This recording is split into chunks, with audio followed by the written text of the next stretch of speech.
preparing for a future that I wanna see. There's no one else I'd rather share this with. Nobody knows my imperfections quite as perfectly.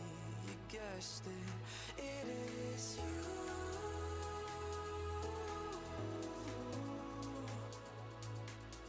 that I'm thinking of when we're apart. You're my searchlight when I'm in the dark. It is true.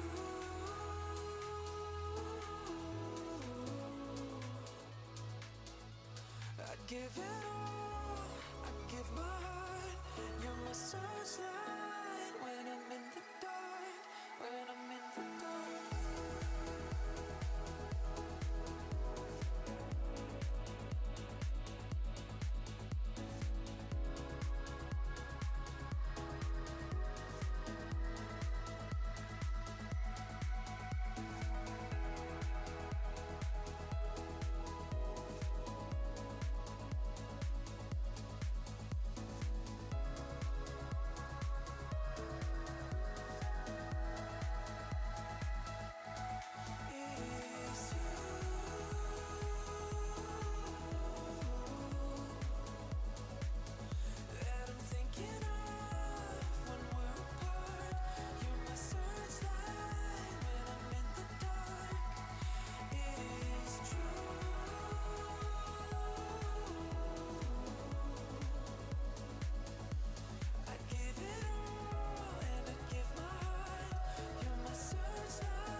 back to this week's broadcast of the Esports Tower Rumble in Rocket League. We're broadcasting from the Boise State Game Pants Esports Arena, and tonight we are wrapping up round 2 of our Rocket League Summer Invitational. But before we get to our bracket stage, we have a tiebreaker, so we gotta clean some things up. The Lynx and the Barracudas face it off. Barracudas have dropped from the 4th seed will end up dropping from the 4th seed if they lose. We'll have to see how that works out, though. I'm your host, Artie Nerdy Bird Rain, and joining me on desk to call all of the action is Joe Tacky Chigbrow. All right, Lynx and Barracudas. Lynx have had their moments. They've been very strong in the last couple of weeks. I think they've lost 1, maybe 2 games in total.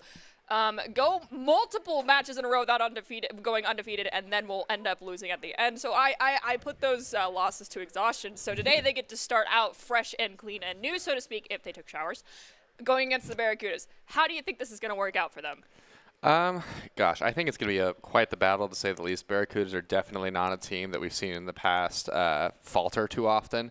But that being said, like you said, the Lynx have been pretty consistent lately. I'm excited to see what they bring to the table, if they're going to adapt their playstyle at all, or if they're going to kind of stick to what's been working for them.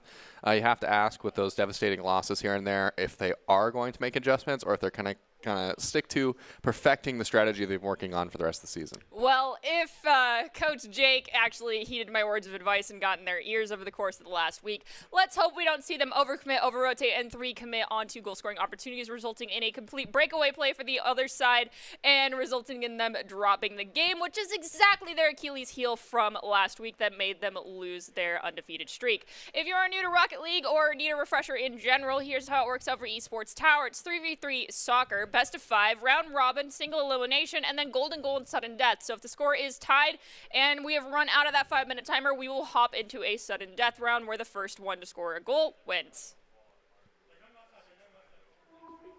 And you can see our bracket: Scorpions, Vipers, Lynx, Barracudas. So Lynx and Barracudas currently tied before we go into our bracket stage. That's really going to determine our seeding going into next week. Scorpions and Vipers, we'll have to see how that one shakes out.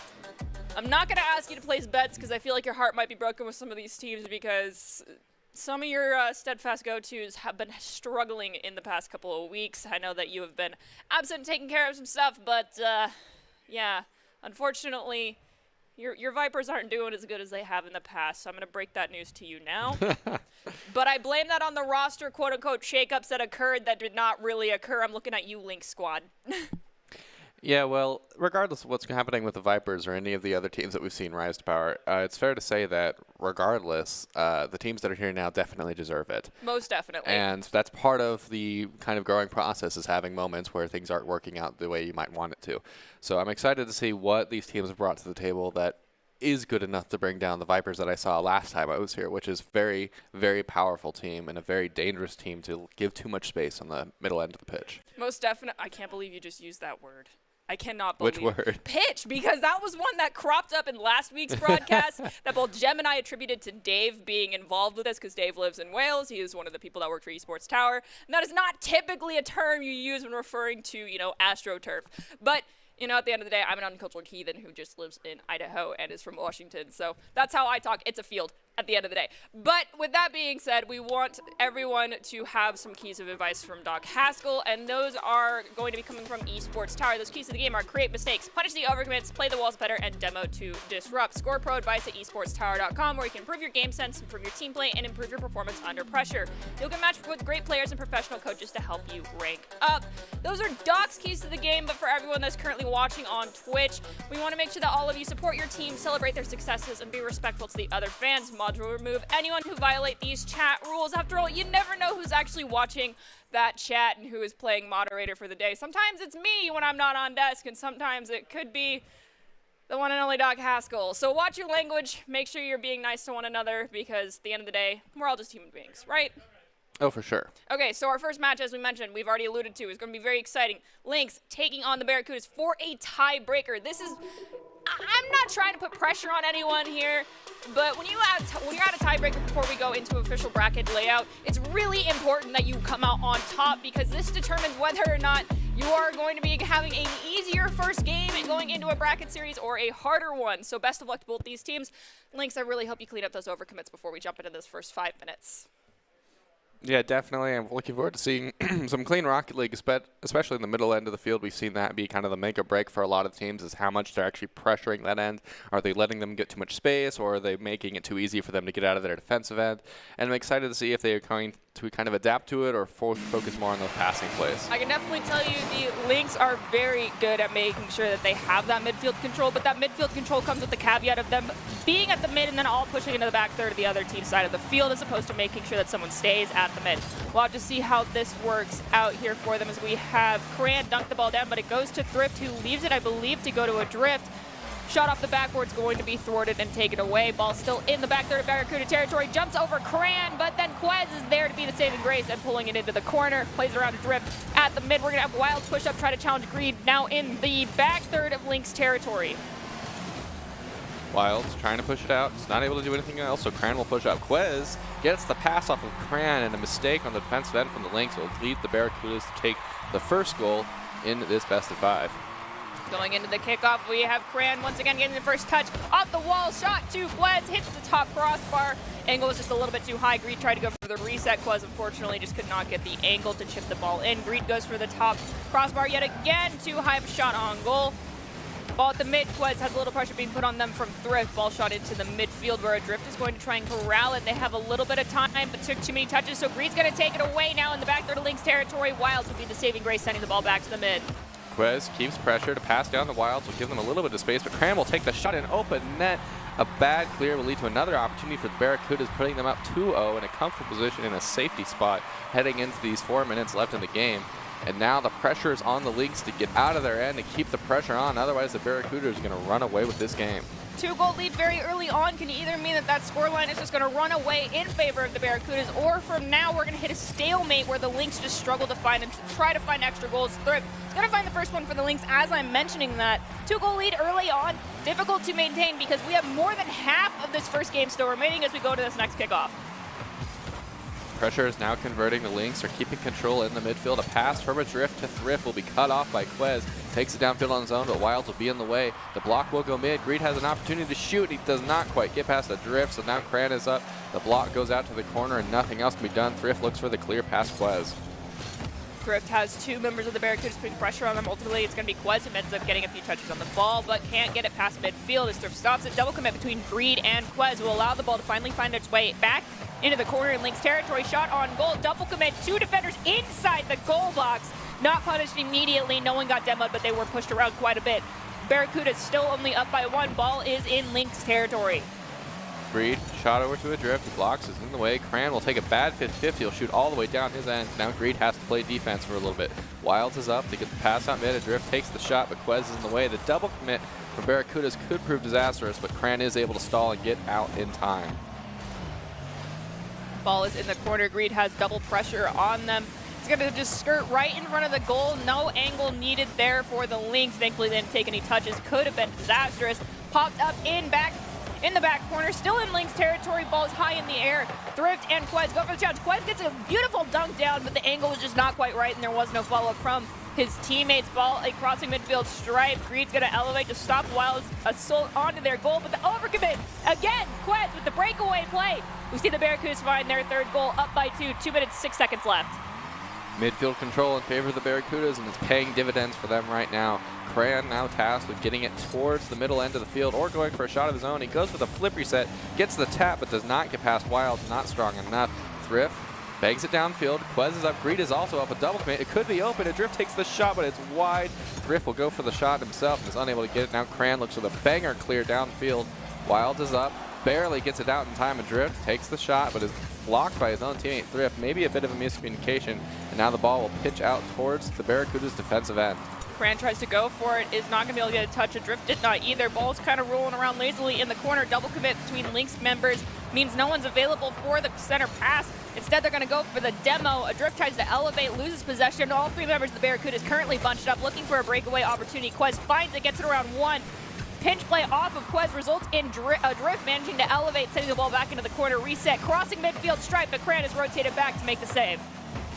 Thrift up, misses the block. Adrift gets the pinch out mid. Wilds takes the shot. It's no one is home. Greed barely unable to make contact. The Lynx will continue to battle for their spot in this game. Only a 3-2 dividend at 1 minute definitely plenty of time. Adrift gets early pressure, but is blocked by Quez. The pinch could go in. It's a little wide. Wild's unable to salvage. And the Barracudas breathe a sigh of relief now as they're edging to get out of their end. With 54 seconds left on the clock, this is dangerous territory for the Lynx. They've been here before. This is where they start trying to overcompensate for their lack of one goal for the equalizer and overcommit, but that was not an overcommit. That was just Greed doing what Greed does best and finding goal number 4 for the Barracudas, back in the safety position. In the lead by 1, plus a security goal means no buzzer beater opportunities. Now Lynx are struggling to claw back at a 2-goal deficit with 40 seconds on the clock. Greed bangs downfield, possibly to Quez, who does just end up getting the bump, but the pass out mid still. Wild off the back wall. Maybe give an opportunity to Adrift, who passes it over to Thrift. Just stalling here. This is not what they need. Time is not on their side. They need to get out of their end, but Cran's not letting them. Almost finds a goal of his own. Adrift can take it up the wall now off of a bump. Passes it out mid.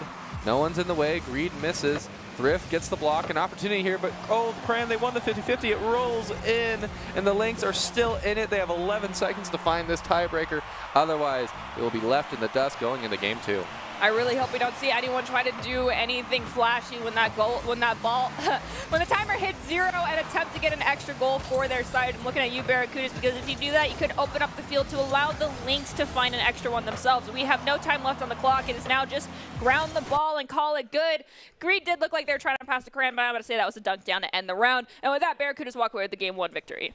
A very tight game, to say the least. The Lynx really wanted that win. I mean, I imagine they would, but you could really see the way they were battling at the midfield that they were really trying to make that work. But at the end of the day, Barracudas had more consistent defense. A lot of breakdowns in the midfield led to the Lynx falling behind early, and that's just something you have to avoid when you're faced with the threat of these Esports Towers teams. We've seen in the past where the Lynx, they have a very strong performance early on. In this game, not in particular, they seem to struggle to find their foothold, but it is the first game of the day. They could have just been warming up. Very, very standard practice here at the Esports Tower to see a best of 5 quickly turn into a best of 3 as it just goes back and forth between the first 2 games. But that being said, I really don't want to see overcommitting to the extent of being overly aggressive that you're blocking opportunities from your teammates. We kind of did start seeing that from the Lynx as things broke down a little bit more after crossing that 2-minute 30-second mark. So I want more control, more teamwork, and not as much just putting the pedal to the metal.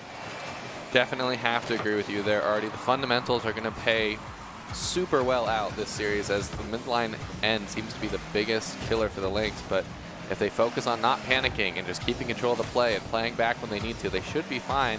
But the Barracudas, definitely not the fish you want to mess with right now.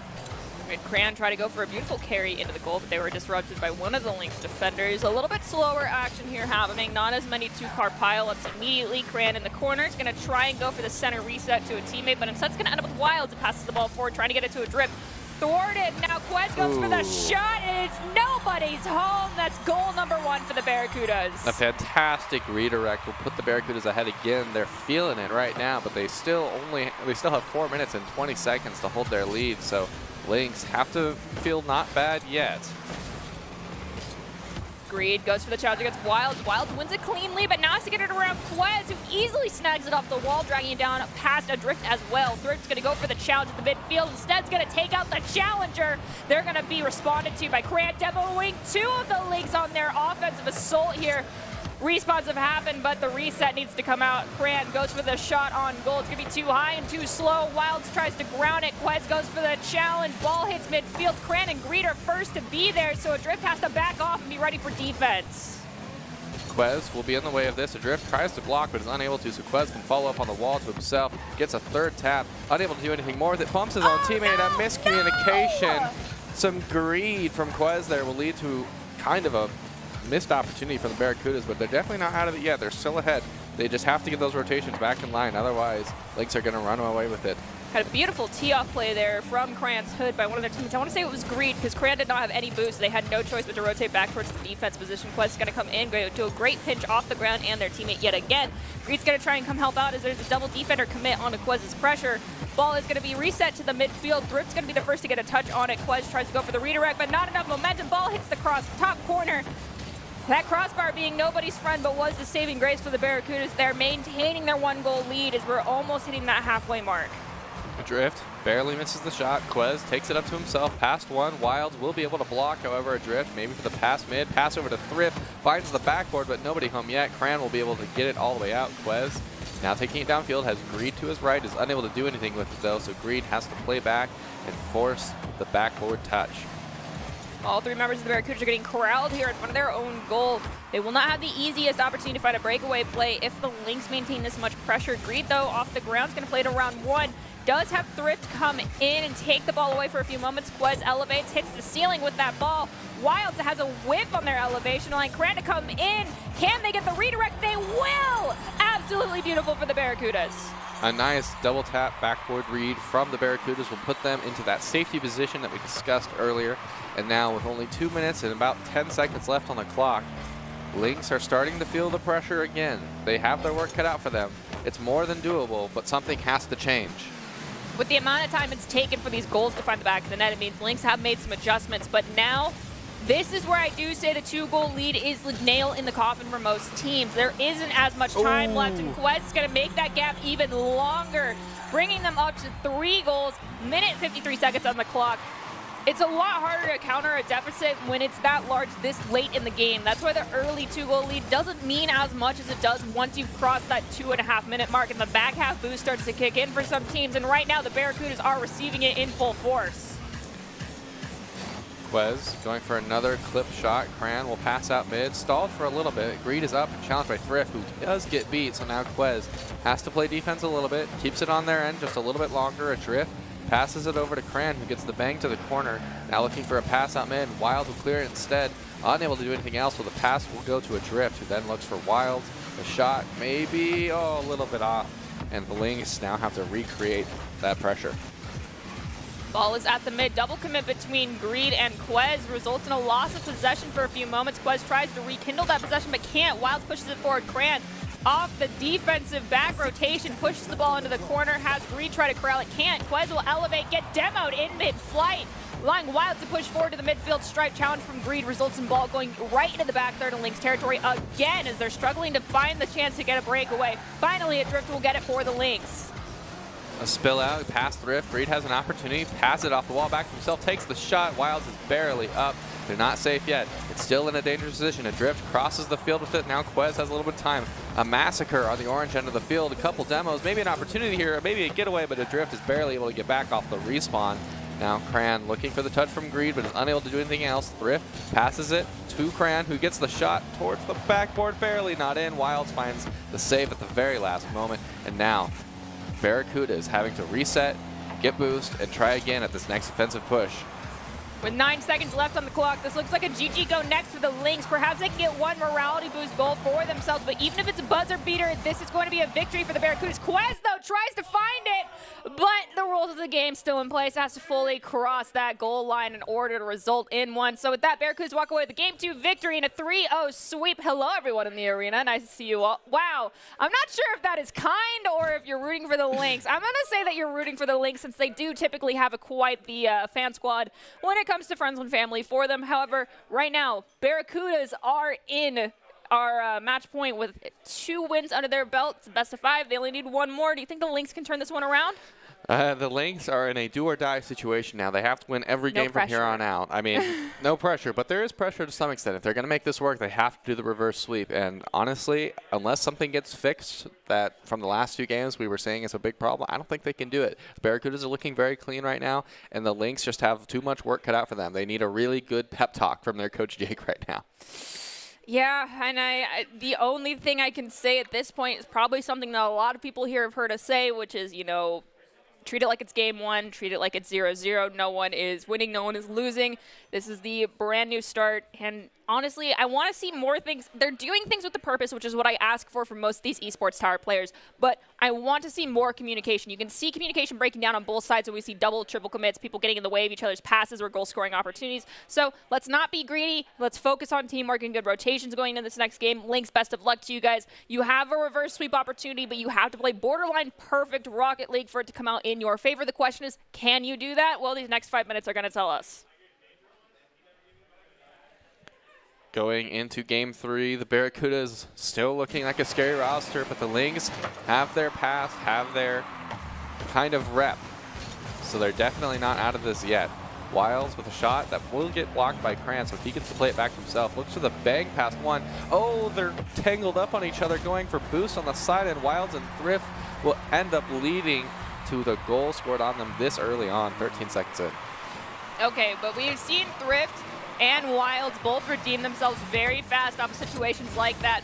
But that is when they try to go for solo plays. I don't know if that is something they can pull off against the Barracudas like they have done to teams in the past. And we have Greed finding goal number 2 for the Barracudas. That one was well deserved. There was no mishap on the side of the Lynx.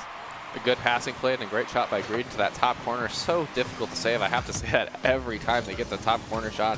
Those are so difficult to get behind. But, oh, Adrift gets one of his own off of a pass and a miss from the Barracudas. There's that little shining opportunity for the Lynx will allow them to keep themselves in the game, but not ahead quite yet. Greed looking to extend his lead once more, but Thrift will be in the way. Kran can maybe follow up the wall, taking his time. Does beat out Adrift. Wild pass it off the backboard to Thrift, who's unable to do anything else. This is a dangerous position, but Quez is all the way back, so it's a little bit diffused. Quez takes the shot off the backboard. Thrift gets the read, and now Lynx in control of the play so far, but end up passing it right back to the Barracudas. I feel as though the Lynx tend to overcompensate when it comes to trying to make sure that they're not overcommitting on goal-scoring opportunities. You either get all or nothing when it comes to the squad. That's everyone in defensive positioning or everyone in offensive positioning. You need to have more faith and trust in one another. As these players, all 3 of them play together so much, they should know each other's basic mechanics and how they play, and use that to benefit one another, like Thrift and Adrift are trying to do right now. Adrift's going to have pressure put on them. Thrift is going to actually get demoed, so they're going to be waiting on the respawn screen. Greed pushing forward, just has to play it around one defender. Is going to choose to pop it up for Quez, but Quez's shot is too wide. Barracudas falling back a little bit now. Wild's looking for a solo play. Kran is up and misses, but Quez is in the way. Does find a solo play from all the way on the other end of the field, and will put the Barracudas even further ahead with 3 minutes, 21 seconds left on the clock. It's still looking like kind of the same games we saw before, Artie. I won't argue with you on that, but I mean, a 2-goal deficit, 3 minutes, 15 seconds on the clock is doable, and this is a different story than we saw earlier, so the Lynx do have points to their name already. However, they're struggling to find breakaway opportunities when they're in these defensive positions. Yes, we have demos coming out, but typically the demos are coming out from Adrift onto the enemy team, but right now Adrift and Thrift are getting demoed back-to-back multiple times. Kran's shot on goal as nobody else is there to beat them. That's goal number 4 for the Barracudas. Yeah, 3 minutes left, 3 goals to score for the Lynx, more than doable. We've seen crazier comebacks, but that's going to require the Barracudas to calm it down a little bit. I don't think they are. I think they're wanting to get on to the next series at this point. Quez looks for a pass out mid to Greed, who is there, but doesn't get that great of a touch. Wild will hit it off the wall back to himself.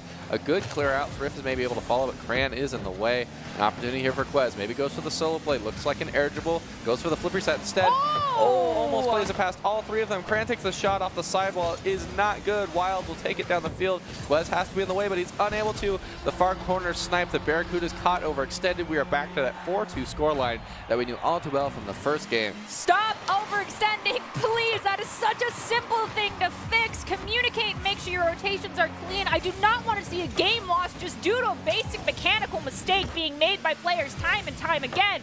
Ball's going to hit the ceiling, awkward ricochet. No one's home for the Barracudas.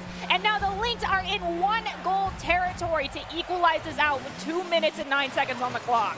And as previously mentioned, it's more than doable for the Lynx, but it's going to require the Barracudas breaking down, and they look like they are. An overextension and then followed by a whiff will lead to an opportunity for them to maybe get to an even scoreline again. Quez looking to reschedule here with Kran. Kran gets the 50-50. Thrift is in the way. Wilds will end up beating out both, however. Quez beats it out, is mid. Greed gets a touch, but it's not a great one. Pass it over to the corner. Kran can make the next touch, and it'll just go down to Adrift. Greed up to take the shot, is unable to make contact. Now Adrift will just push it right back downfield. Quez has a double commit, plays it around both of them, stalling the ball out, popping it up. Kran's going to rotate forward. Greed at the mid, sends it to Kran, but Wilds will elevate first. All 3 members of the Lynx bunched up here looking for an opportunity. We're going to have Greed have to allay the demo there coming out from Wilds. Knowing that Wilds was intending on doing so, Kran stalling ball out at the midfield, has Quez to go to. Quez has to pop it up over Thrift. It sails over Thrift's elevation. Now the Barracudas are back in the lead by 2.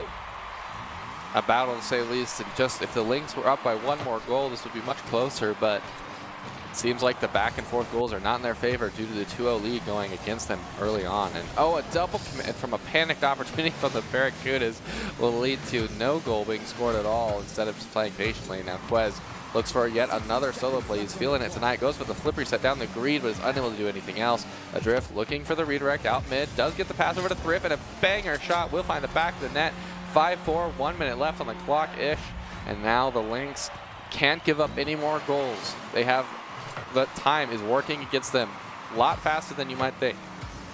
Ball is at the mid, but there's no pressure from the Barracudas, so it's going to be an easy elevation for Thrift. He tries to dunk it down to Wilds. Wilds and Adrift are both pushed up in an awkward situation. Adrift tries to push the ball across over to the other side of the field. We have Wilds demo one of the Barracudas, meaning that this offensive opportunity is now stopped and shut down. 30 seconds for the Lynx to find goal number 5 and send us into overtime. Can they prevent the Barracudas, though, as the Barracudas are in the back third, already going for the reset instead of leaving their goal open. Reed tries to go for a Hail Mary shot. It's going to be saved by Wilds. Wilds slow playing it, using all the time he's got, but he doesn't have a ton of time. Some demos out. A bloodbath on the blue end will not lead to a goal for the Lynx. The time is no longer in their favor. 4 seconds left to defend the net. Greed tries to be in the way.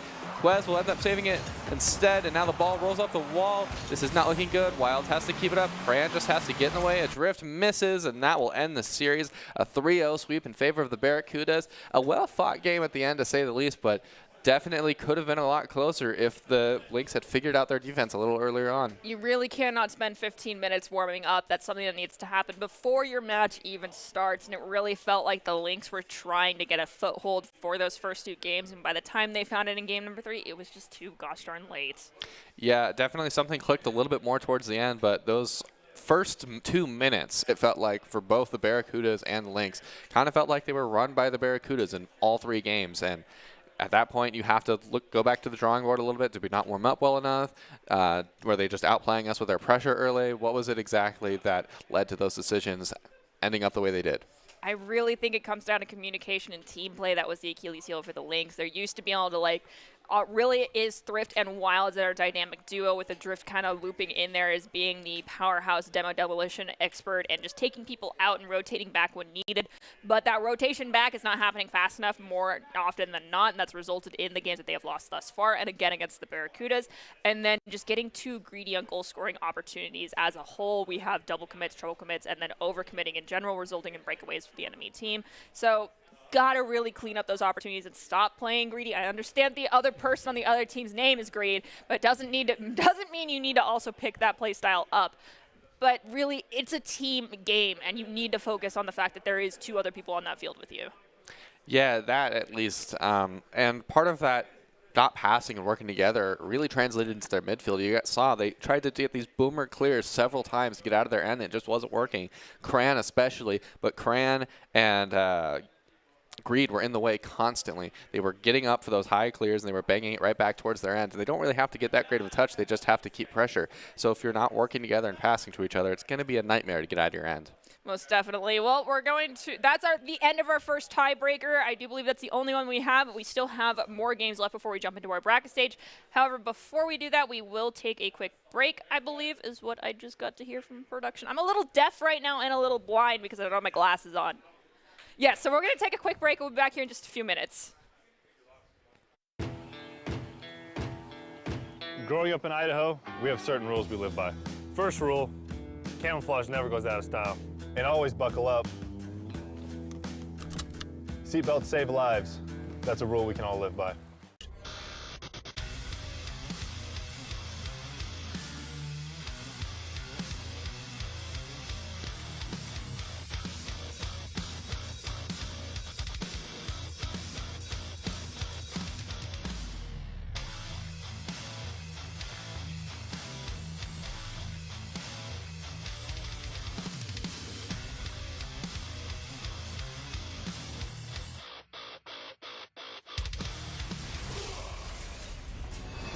Visit NationalGuard.com to begin your Guard adventure.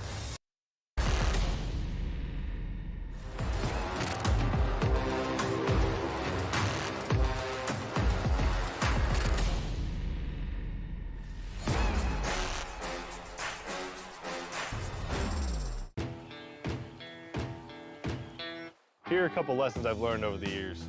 Friendships come in all shapes and sizes. And always buckle up. Seatbelts save lives. That's a rule we can all live by.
Protecting your customer journey from fraud is critical. According to industry analysts, Count's AI-driven platform is the leading solution. From account login to digital payments, Count is recognized for both its customer impact and technology excellence. Learn more at count.com.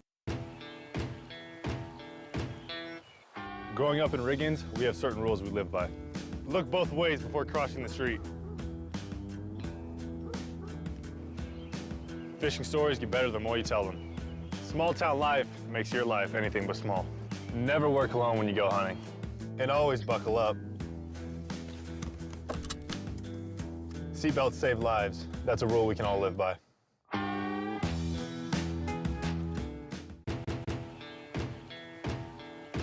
Growing up in Idaho, we have certain rules we live by. First rule, camouflage never goes out of style. And always buckle up. Seatbelts save lives. That's a rule we can all live by.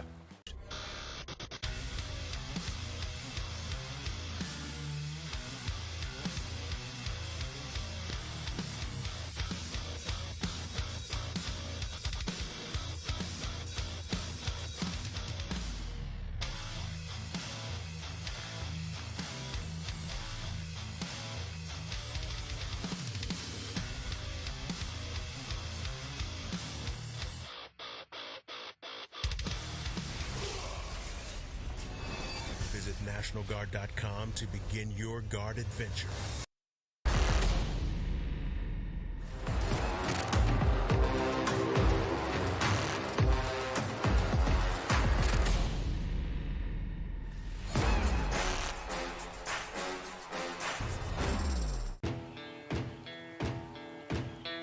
Here are a couple lessons I've learned over the years.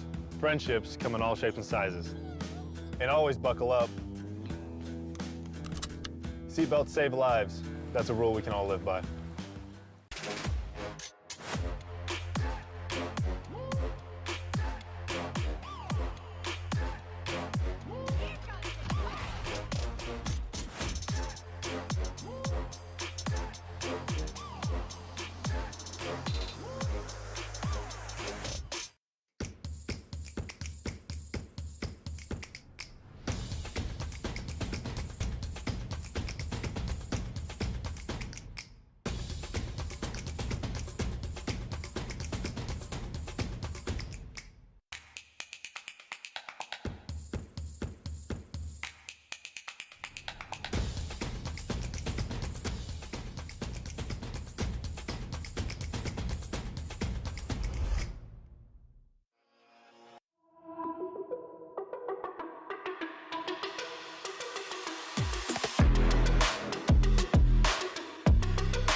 Welcome back to this week's broadcast of the Esports Tower Rumble in Rocket League, broadcasting from the Boise State Esports Arena. It's time to kick off the bracket stage of our Round 2 Summer Invitational. Can the Scorpions win back-to-back tournaments? Well, we're going to find out. I'm your host, Jacob Jem Palmer, joined by Joe Tacky Chigbrow to call all of the action for you tonight.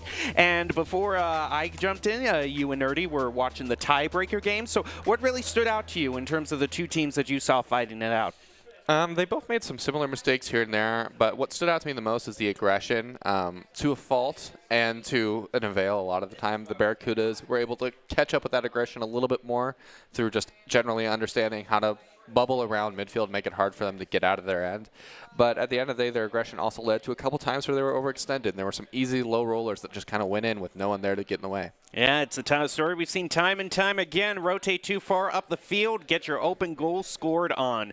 But there's a lot of great performance that is on showcase here tonight, and because of that great performance, a lot of these players have gotten scholarships, and we want to take a moment to congratulate all of the Esports Tower Club members who have graduated from the clubs and been offered scholarships across the country over the last 3 months. Esports Tower members have received over $3.1 million in scholarship awards. These students have not only worked hard on their in-game play, but worked hard academically and have earned these scholarship opportunities. These students are hardworking, driven, and we could not be more excited and proud to see all the opportunities these players are giving.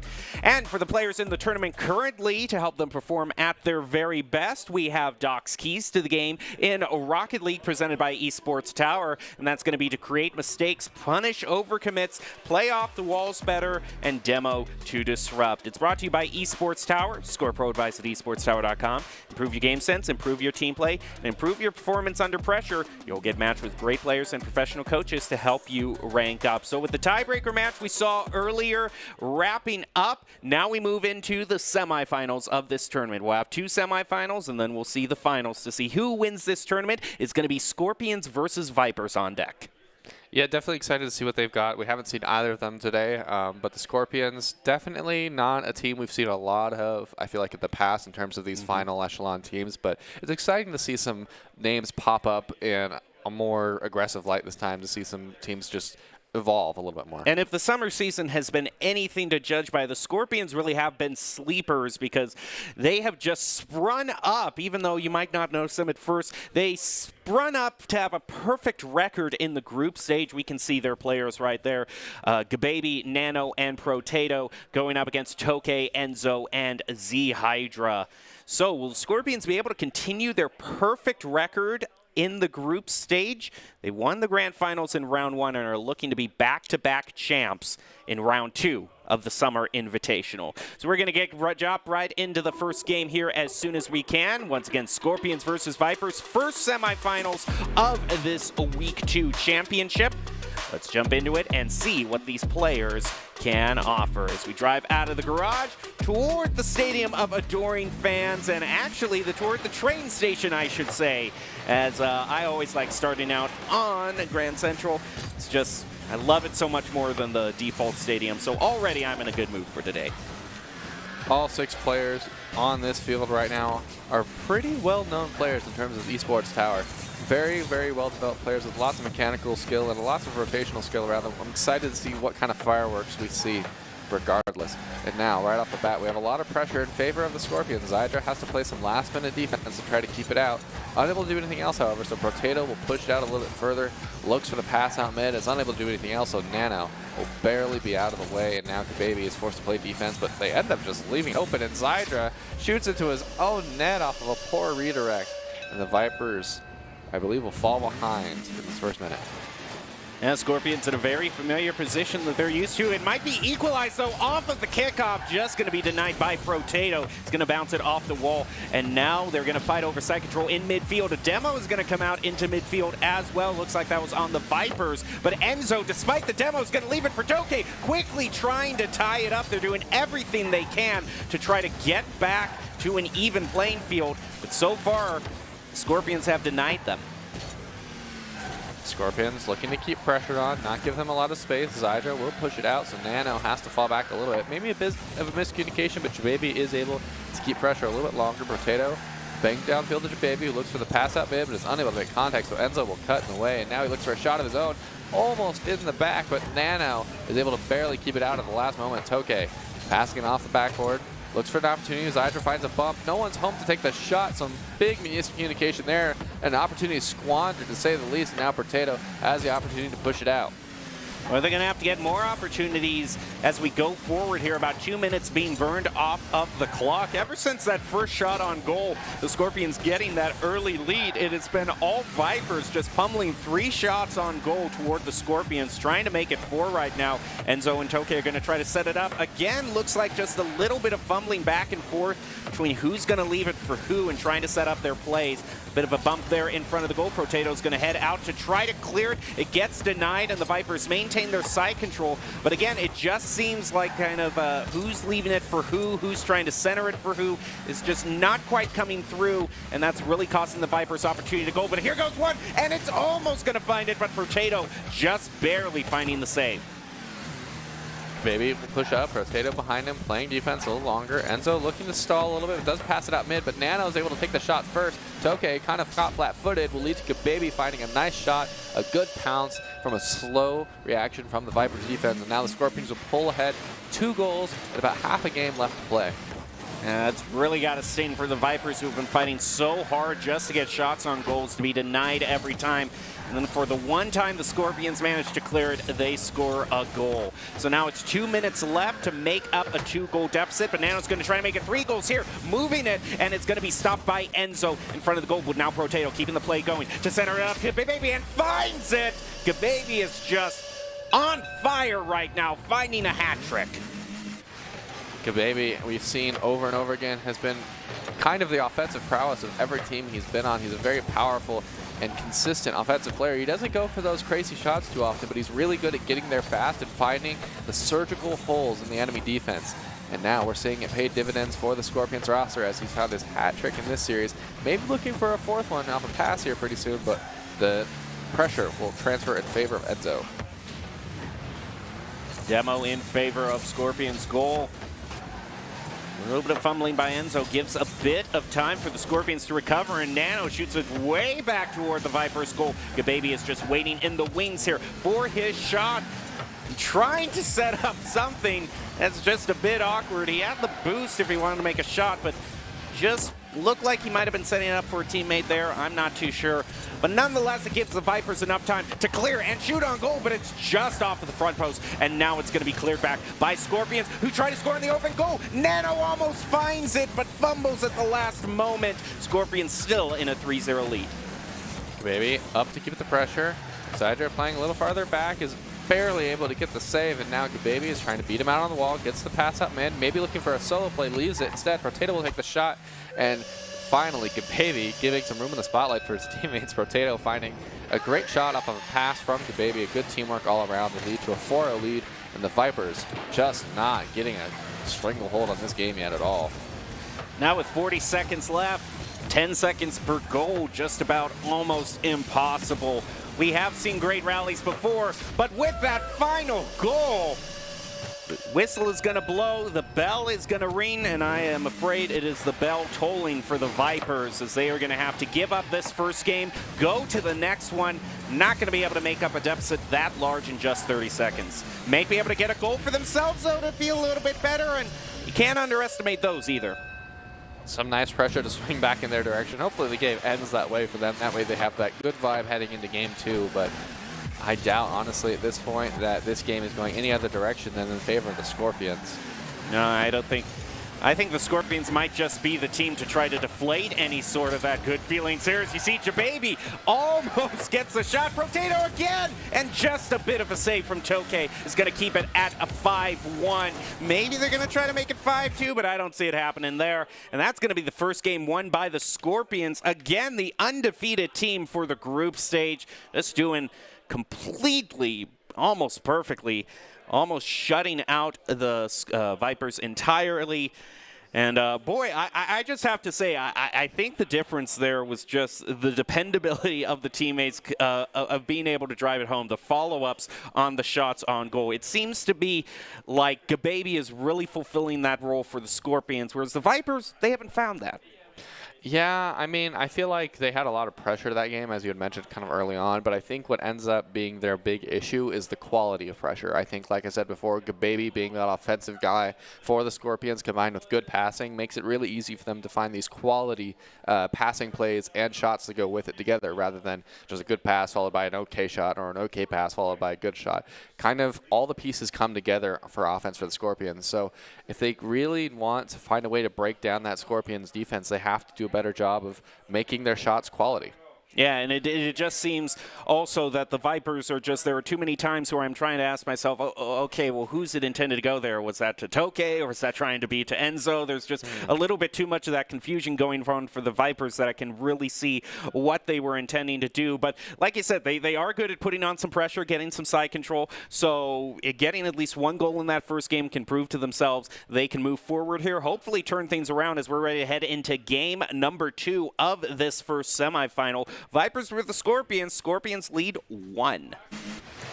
Here we go into the first kickoff. Toke is going to take it out. That could be huge there right off the kickoff. It's just going to bounce off the post. And Vipers almost had such a good opening. They might get scored on also, but Enzo is able to rotate back at just the right moment. Protato on the defense finds the save. Toke meeting it in midfield. Is he going to be able to center it up, or are they just going to have to leave that while they wait for some more time? Protato's going to try to score, flip it up and over, but isn't going to find it against Enzo. Gababy tries to pass out mid, passes over to Enzo instead, who slow plays it. Has a little bit of time. Protato is in the way, however. Ball spills out to Nano, passes it to himself, looks for the pass to Protato, who then goes out mid. Protato gets a bump. No one is there, however, so no goal left to score. Zydra. The bang downfield will convert the pressure, and Gababy is not giving it to him. Carries it down the field, only has one in front of him. Maybe looks for the slide shot, is not able to get it. It rolls up the wall, and Enzo will now have to play it into the corner and away from the enemy offense. Gababy with a nice little steal there to try to keep it in midfield and trying to clear it, but the Vipers aren't going to let it go across the midfield line too much. In fact, they're going to get back this pressure. Now it's a question of what Toke decides to do here. He's going to answer Protato, send it back over to midfield, but that's where Gababy was waiting and scores. And once again, the Scorpions find themselves in an early lead. Gababy being the front runner of that lead once again. Now leaves it out for Nano.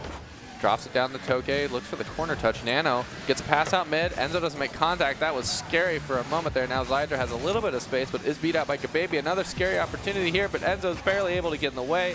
A redemption to say the least, and now pressure is still on. Nano looking for the pass out mid. It does go mid off of 50-50. Potato takes the shot. It's low and it's slow, so Enzo will be in the way. He looks for a flick here, probably on his own, but is beaten out by Gababy. And Nano will now try to keep pressure a little bit longer, but is unable to do anything else, so now kind of stuck in an awkward spot, battling it out at midfield. No one has all the pressure yet. Nano just stealing it away from Enzo, winning that 50-50 in the air, and is going to get the side control back for the Scorpions. Centering going through for Potato, or just a shot on goal. Enzo has to elevate up and stop it, although the crossbar probably would have gotten it there, but better safe than sorry. Here goes Gababy again. Going to play under Enzo, under Z. Hydra sets it up again. One is waiting, and Potato shoots on goal, but isn't able to find. But still, the acrobatics from the Scorpions are just running circles around the Vipers. We've kind of seen a change. Last game, we saw a lot of pressure in favor of the Vipers, but this time the Scorpions are continuing their pressure rather than just finding the one shot and leaving. Now, Gababy looking for that opportunity. Toke is tasked with getting it out, but is unable to do anything else, so Potato will pass it back out mid.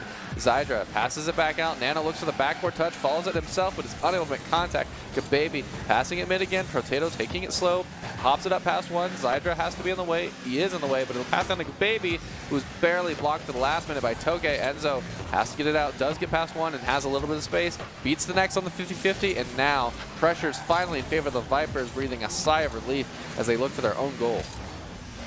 Scorpions looking to find their clear situation. They haven't been too familiar with this game. A bit of a bump in front of the goal there. Now Gababy takes it and tears away with it. Not if Z Hydra is going to steal it away from him. Nano's waiting in the goal. Plays it around him.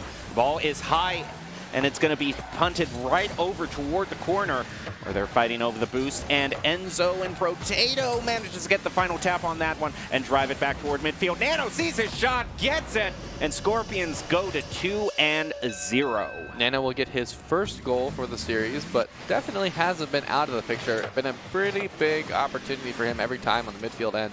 Potato looking for his own play, pass it over to Nano, maybe looking for another for Nano, but barely unable to do anything else. Potato will just keep it up a little longer. Gababy will take it himself. Zydra is in the way, however, but Potato finds an open net.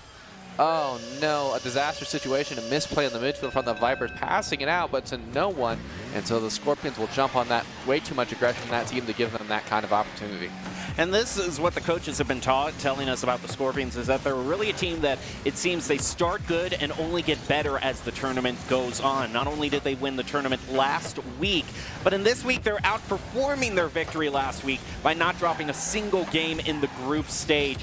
And even now, just in this game, only allowing one goal through for the Vipers as they almost drive it to 4-0. They are relentless right now in their pursuit, and another scored by Potato. An excellent angled shot to the top corner from Potato will put them up even further. 4-0 with less than a minute on the clock. This is another one that anything is possible, but this one looks pretty doomed to me. And I gotta say, I didn't know that they were completely undefeated in terms of games. They weren't just undefeated in terms of series, they're undefeated in terms of games. In the group stage for this week's tournament, they haven't lost a single game. And it looks like going into the semifinals, that might be the case too, unless the Vipers are able to pull off one heck of a reverse sweep going forward. We're just going to see how they happen. Maybe getting one sort of goal here can stop them. But, of course, Nano is not going to let them feel good about anything, deflecting that, and giving the Scorpions a bit of time to just run out the timer here. The baby is going to set up in front of the goal. Going to be stopped by Potato. Grounded midfield. Toke going for one last shot, but it's not enough. And that is going to put the Scorpions up to 2-0. For this, and you really got to feel for the Vipers, because the Vipers, the coaches tell us they've been putting in as much time as they can between rumbles. It's like if there's a scrim available, the Vipers are taking it. They want to try to improve as much as they can here, and they thought they would match up well against the Scorpions. It's just you really got to feel for a team that's trying to put in so much practice to get better. Yeah, I mean, definitely his practice is something that will make perfect eventually, but at the bottom line, there are still people that are going to be ahead of you on some stuff. I'm sure the Scorpions put on just as much work, if not more. It's hard to tell with these Esports Tower teams, but what I do know is that every loss, you have a lot more to learn and get better with than when you're winning a lot of the time. So if they're looking to just get better, even losing these games right now is not the end of the world. It just gives them more stuff to work on and look at and improve. Yeah, and maybe they can improve in the middle of this match, too. They have one more opportunity to try to turn things around and drive it at least to a Game 4. We're going to have to see how it turns out as we head into Game 3. Match point for the Scorpions, and in we go. First kickoff in the favor of Gababy, who had such a nice cheat there off of the initial kickoff, is going to get the side control for the Scorpions. Now Nano and Potato almost look like they might have double committed on there, but I think I spoke too soon. The Scorpions seem to have everything together, not really giving any sort of time for the Vipers to respond. We see a double commit there on the save, as Vipers are just scrambling to stop the Scorpions, who look like they have lost no momentum. Oh, a weird touch could be an opportunity. A triple commit from the Scorpions. Wow. This is an opportunity, but a missed shot altogether. The quality of shots has to go up, Vipers. Otherwise, you are never going to get a chance at this game. Oh my goodness, Gababy now keeping pressure. Yeah, I don't know what's going on for both teams there, but we've seen now double commits, triple commits all over the place. So I don't know what's happening for both teams, but they need to work out the kinks and fast, or else Toke is going to try to score like that. He's not going to find what he wanted, though. Now Zydra is going to try to center it. It goes over to Potato, who gets demoed. The clear still goes through. Enzo taps it into his own corner, plays it slow, sees he has space. Nana will pinch it out for him, push it downfield.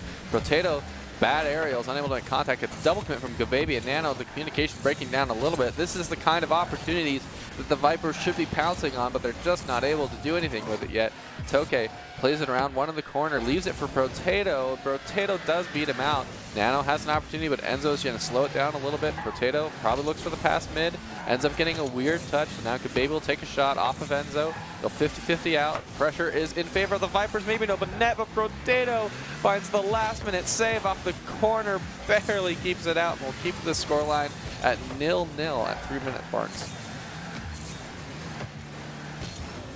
Zydra passes across the field toward Enzo. Potato takes it away from him. Off to Gababy, who plays off the wall. It's deflected toward midfield, but Gababy sees his shot yet again, and Potato also working for him. That's a picture-perfect disruption to clear out the goal. Potato just strong-arming the enemy defense out of the way. They said, you know what, you've saved too many of our shots this game. You are going to give us a goal, and you're going to give it to us right now. And now Nano is looking to keep that pressure, make them feel uncomfortable, make them feel like they're suffocating in their own end. But so far, the Vipers are holding on to this game a little bit harder than they have in the past. We'll have to see if there's any changes that can be made to keep that going in their favor. Slide tap from Enzo, double tap actually off the wall. He's just playing it up the field gradually as the rest of the Scorpions chase after him. Potato now on a pretty open goal here. Only Tokay is there. Right on the front post now. Tries to go forward. Zydra is rotated in behind him. Try to find the clear. Gababy plays it over him. A lot of stumbling from the Vipers so far and trying to find their clear. Scorpions aren't giving too much ground to them. This could be the opening here, but Potato is going to pass it back toward midfield, and it's back in front of the blue goal. Shot from the Scorpions will be blocked. Nano is kind of stalling a little bit, has another touch. Zydra will force him to do something, however, so Gababy will take the shot. Barely saved by Enzo, who now takes it off the wall to himself, does not make contact, and so the pack pass from the Scorpions will end up being in a shot anyway, so Tokay gets to play it around one. Nano looks for the pass out mid, is unable to make second contact, so Enzo will bang it back downfield. Tokay is up, Potato is also up. The block will go in favor of the Vipers, however, and Gababy is tasked with getting it out, but is unable to do anything else as Enzo keeps pressure on. Potato fighting with Tokay over the soccer ball in the corner. Meanwhile, time's just gradually been bleeding away as we're almost down to the final minute here. This goal line a lot smaller than we've seen before. Only a 1-goal lead and only 1 goal scored in this game. I've got to wonder what changed for the Vipers to keep it this close coming into game 3. Definitely this is the kind of battle they're looking for to turn it in their momentum, but oh, and the Vipers will find, I believe, only their second goal in the series. Yeah. 59 seconds left on the clock. They have the time to pull ahead, but the Scorpions are probably not going to give up that easily. Yeah, Zydra just had to muscle that in again, just trying to shove Gababy out of the way until the very last moment. Finally is able to squeeze it in. There goes Nano to get the clear. It's going to be taken away from him. Now as we go tied with less than a minute left, Enzo's going to rotate back toward their own goal. An effort to save it. Now it's going to leave it for Tokay, but it's beaten to him by the Scorpions. Gababy is going to leave it right in front of the goal there, leaving it for someone, but there's no follow-up. So Tokay is going to play it off the wall, move back up. There goes Enzo. Gonna try to ground it. It's right in front, but Nano and Potato were covering that heavily. So we might actually, unless Tokay can get the goal here, which he doesn't, might be heading into overtime. Gababy up, hits it down, kind of low, not able to do anything else with it, so Enzo will pass off the wall, but to no one really, as Potato will find the beat out. It is in favor of the Scorpions right now. Enzo gets the clear out from the corner, looks for the second tap. Potato has to rotate back, waits for Gababy's touch, passes it down, and now we will be heading into what I believe is the first overtime of the day with a 1-1 scoreline. Not what you'd expect after seeing the first 2 games of this series, both of them won by a 4-goal lead by the Scorpions. Oh my goodness, that has got to be one of the best redirects I have seen. And that was so fast. That has got to be one of the best redirects I've seen from the Esports Towers kids. That was an amazing pass and a great negative angle redirect to find the back of the net and send the Scorpions up into the finals. Yep, they're going to go to the finals, still remaining undefeated as a team this week, so congratulations to them. So you want to be seen by expert college recruiters, talk directly to esports industry insiders like pro athletes, team general managers, and game producers? Then join the club. Esports Tower players get insider access to industry insights, and with our featured rumbles, recruiters are taking notice too. It's a great way to score exposure if you're looking to start your path to pro or land a collegiate scholarships. So the Scorpions will continue their perfect run of games to advance on to the grand finals. The question is, who is going to join them? We're going to have to find out. Is it going to be the Lynx or the Barracudas? We'll be right back after this break with more Rocket League action.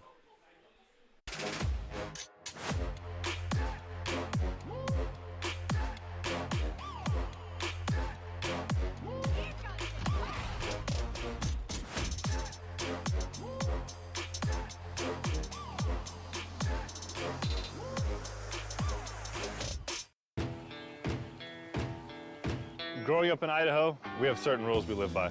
First rule, camouflage never goes out of style. And always buckle up. Seatbelts save lives. That's a rule we can all live by.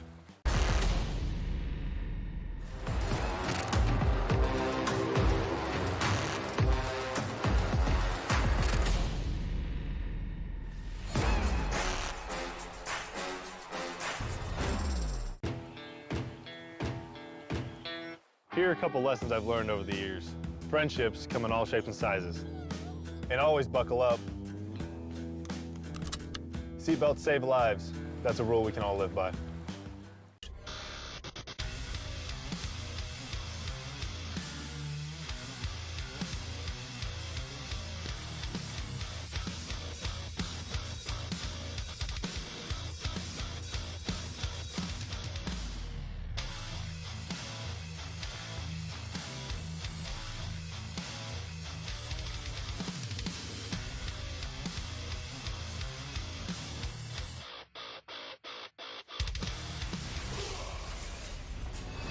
Visit NationalGuard.com to begin your guard adventure. Growing up in Riggins, we have certain rules we live by. Look both ways before crossing the street. Fishing stories get better the more you tell them. Small town life makes your life anything but small. Never work alone when you go hunting. And always buckle up. Seatbelts save lives. That's a rule we can all live by.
Protecting your customer journey from fraud is critical. According to industry analysts, Count's AI-driven platform is the leading solution. From account login to digital payments, Count is recognized for both its customer impact and technology excellence. Learn more at count.com.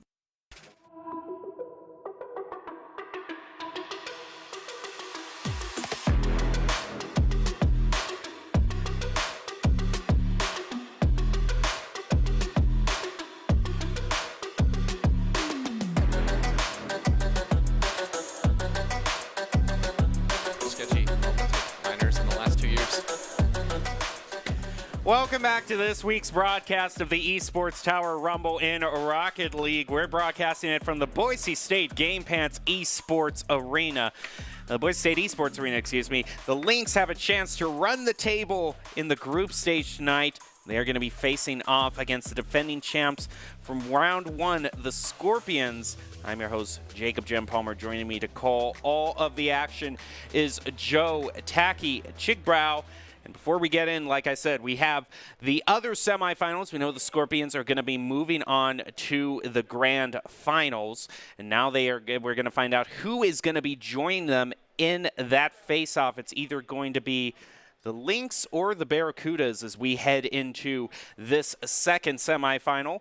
And overall, from what you've seen tonight, what would be your main pointers going in? I think right now my main pointer is midfield is winning the game again. If you're playing accurately around the midfield, then you'll be fine. I feel like the big things that the mistakes that people are making surrounding them is they're being way too far up or way too far back. You got to find that middle line. Make sure you're not just staring at the ball. Make sure you're staring at, okay, I see the next guy. This is the next guy that's going to hit the ball. I can see that he's too close or he doesn't have enough boost to hit the ball that far, so I can creep up a little bit. Or I can see that he does definitely have the windup to hit the ball big, so I'm going to step back a little bit further. So think about the play a little bit more. Don't bore your eyes into the ball, and make sure you keep pressure for as long as possible.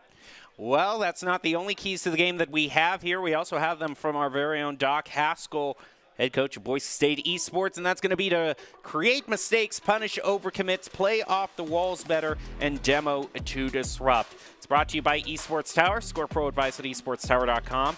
Improve your game sense, improve your team play, and improve your performance under pressure. You'll get matched with great players and professional coaches to help you rank up. After avoiding the Scorpions by winning a tie-breaking game, can the Barracudas beat the Lynx again to go back to the grand finals? We take a look at the bracket here. It kind of shows just how much of a presence the Scorpions have made for themselves when there's a tie-breaking game, just to see who avoids them and has a chance to move on to the finals. So overall, you kind of saw a little bit of what these teams had to offer early on in our first match here. So what are you most looking forward to? Oh, man, I think I'm really looking forward to how they've adapted what they've talked about between the last time they played and now. It hasn't been very long, obviously, but I'm really excited to see if they've made any adjustments or if they're just focusing on, okay, let's just fix our game. Let's start there. Let's make sure our rotations are clean, no double commits, no triple commits, and let's work from there. All right, let's head into game one of this match. The second semifinal of the tournament is going to be Lynx versus Barracudas. Who will join the Scorpions and fight for the Week 2 championship? We're about to find out. Should say that the Lynx didn't really have much to play for tournament-wise in the tiebreaker game, so the coaches aren't worried that we saw them go 0-3 here, so this is kind of like a complete new chance for them. The slate is wiped clean. We'll see what they do with it as Quez making his way with a nice clear there. Wild's already on the back foot, and Rift and Drift both look like they went for that one in terms of committing to it. So a little bit to shake out as things go and start. Cran looking for pressure off the ball, is beat out by a Drift, however, so Quez will have to play it slow off the wall himself. Passing down the Wilds, not what he's looking for. Quez gets the stomp down, maybe finding a goal of his own, but barely unable to do anything else. Breed will take the shot in open net, and the Barracudas will pull ahead again against the Lynx coming into this game one. Only 38 seconds in. And agreed, one of the more popular players just in terms of the fan base that he has and people who cheer for him when we play games in person. Quez gonna move it up the field, facing off against Wild. Reed tries to get a tap on it, but it's still deflected by the Lynx. Grounded toward a Drift. Quez is gonna leave it for Crayon, actually played himself up toward the goal, but the angle was just a bit too tight there to try to score on it. Wilds taps it up and out. Adrift looking for his next touch off the wall. Maybe he plays it back to himself. Has a little bit of time. Hits it up. Waits for the touch and tries to go underneath, but is unable to do anything else. So Quez will tap it out. Reed looking for the follow-up to hit it down the field. Now we wait as Thrift looks to stall a little bit longer, but Cran is not letting him do it. Adrift with the bang downfield, but Quez is in the way. Adrift with a shot on goal, but it's pretty slow. Ray unable to defend against it. Reed around the corner. Adrift is given a bit of trouble to Quez here, but Quez still manages to get it to midfield. He's going to hand it off to Reed. Crayon is going to go for a shot on goal here. Beautifully aimed and finds it. Barracuda's early lead. Barracudas solidifying their lead by one more goal, putting them in that safety position. They still have 3 minutes of defense to play on the clock, but that's not very long if you can keep playing the way they're playing right now, not giving a lot of space in the midfield line. Cran taps it up to the corner, looking for an opportunity, looks for the play on his own, but is almost able to punch it all the way through. And Quez now has to play a little defense. He's got 2v1 here. The pass to Wilds, and he gets in the way just in time. The save immaculate. And now Quez passing out the Cran, looks for the shot, and it's an open net again. You're too overextended, Lynx. You have to think about what the other team is capable of, and they find the passing play to the mid laner, and it goes in, finding a free lead for the Barracudas. Wow, it's up to a 3-0 lead already. I'm just taking my eyes away for one moment, and already 2 goals scored by the Barracudas. They are quite well off in this match. Lynx still trying to find their play. Bit of a pop there. Continues to dribble it. Ooh. And, oh, that looks like that might have been actually a weird angle off the Barracudas. Honestly, I couldn't tell. It looked like maybe the Lynx got in front of that off of like a weird read or just happenstance, but regardless, the Lynx do find their first goal in the series. Not off to a bad start. Still have 2 minutes to score 2 goals. We've seen some crazy comebacks before, but having to make a comeback never feels good. It always feels like so much pressure, and Greed is willing to make you feel every inch of that pressure as he tries to force it into the back of the net, all on his own. But Quez just trying to set up for Cran. It's slow roller towards the net, but Wild will be in the way. Cran bumps into Greed. Some miscommunication there, double commit. This could be a disaster. Adrift takes the shot. No one's home, and yes, that double commit will cost them their 2-0 lead, and now the Lynx are threatening to make some kind of comeback heading into the last minutes of this game. Look at that. Wild using every bit of that boost to his advantage there, just to say that he could meet it quite far up there. A little bit of a show off, but overall, it's kind of a dangerous back pass there. It goes and bounces off the Lynx' own goal. Doesn't get scored on, but it might leave it open for Crayon here. Wild's kind of a bit of redemption there. This very last moment, push it off to the side. Wilds is up, taps it back to himself. Quez has to be in the way. He is, pushes past. Griff has to slow play back. Quez barely not able to get a wheel on it, so now the pressure will remain on the side of Barracudas. Greed pushing it downfield. Is beat out by Wilds, who has an opportunity. No one in his way yet, but Quez is just trying to slow him down, just trying to stall a little bit, but it won't really work out. Now the double commit off the corner will give Thrift all the time he needs. Cran has to save it, and he does. Adrift looks for the pass out mid again, and Cran is again in the way. Cran being that defensive and midfield mastermind that we saw him be in the first series. Definitely the star player right now for the Barracudas in my eyes. Keeping the pressure, but at the end of the day, something has to start working out. Otherwise, if you let the Lynx put you on defense for too long, you're going to end up in this scary situation. 30 seconds left, 0-0 scoreline. Aggressive play by Greed to start things off here. It's going to allow Quez to leave it, try to waterfall it down, but Thrift gets a really nice shot way back over to the corner. Now right in front of the goal. Is there any follow-up, or are they going to slow play it? Just wait for the right opportunity. There goes Thrift past Greed, and there it is. They find it. They're back in the lead. They overcame a 3-goal deficit with 4 goals in the row with just 8 seconds left. The last man barely not able to make contact there for the Barracudas will put them in a really bad spot now.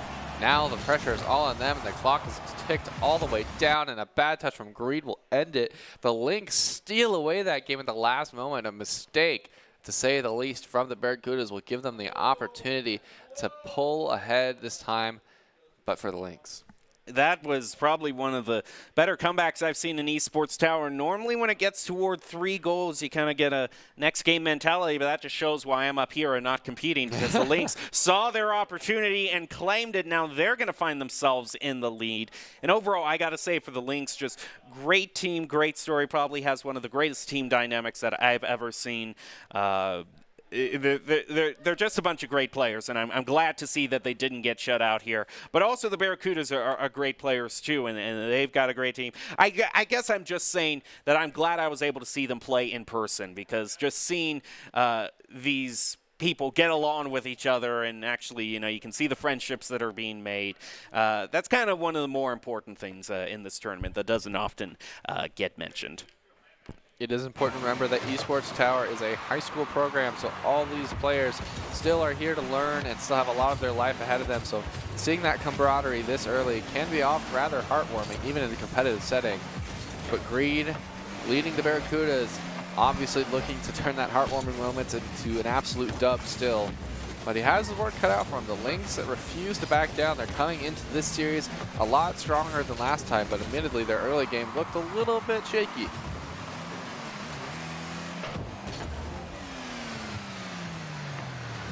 Quez will take it towards the wall, looking for a play of his own.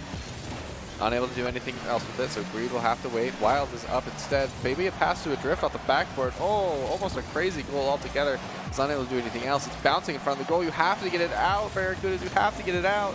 Oh my goodness, so many opportunities for the Lynx to pull ahead there, but just barely not able to.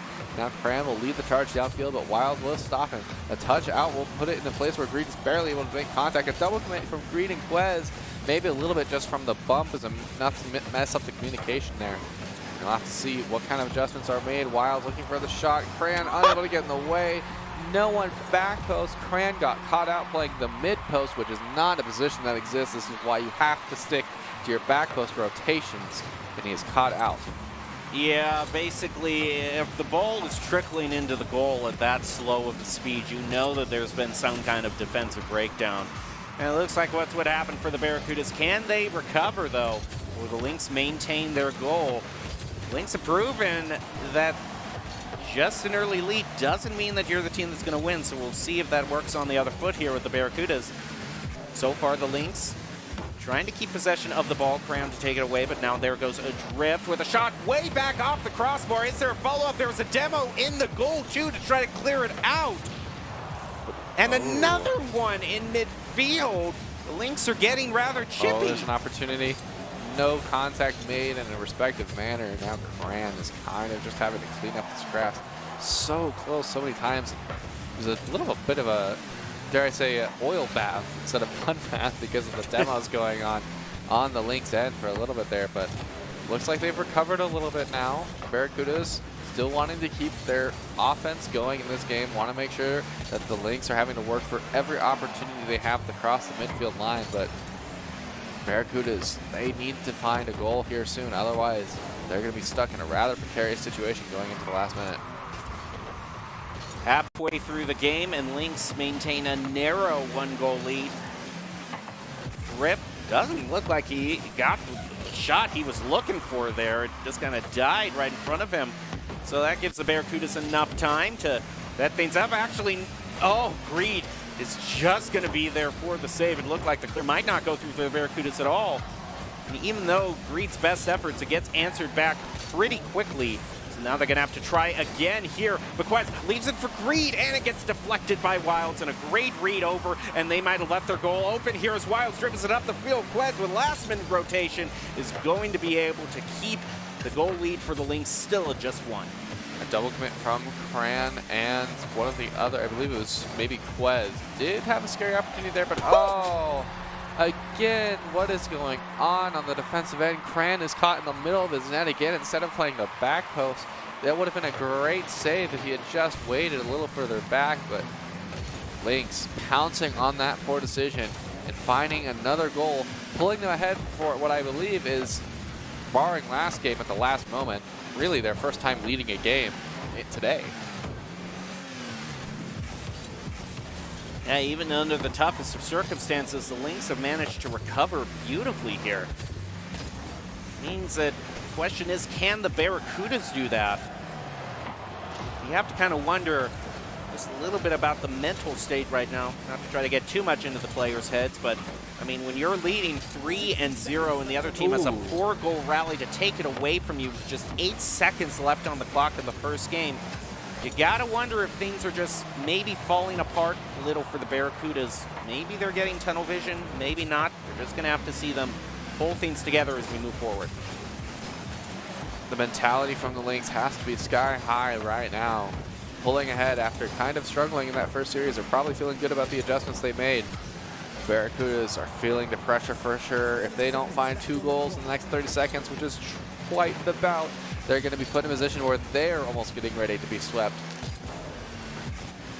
An adjustment needs to be made, to say the least. This Thrift is trying to push it down the field a little bit more, but is unable to do anything else with it.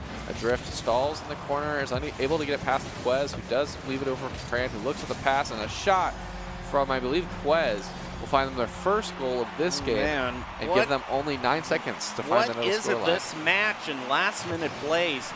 Under just 10 seconds, there have been kind of 2 buzzer beaters, and talk about one, the most, almost the most anticlimactic buzzer beater I have ever seen, which that sounds It sounds like a bit of a.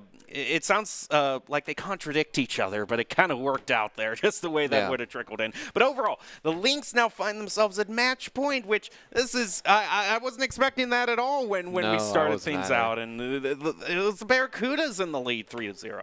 Yeah, I really feel like the Barracudas' fundamentals are taking kind of a fall in the last couple of games. The last game especially. Yeah. It felt like there were double commits everywhere. Like there was no communication. The passes were just kind of out there and just hoping to get things done.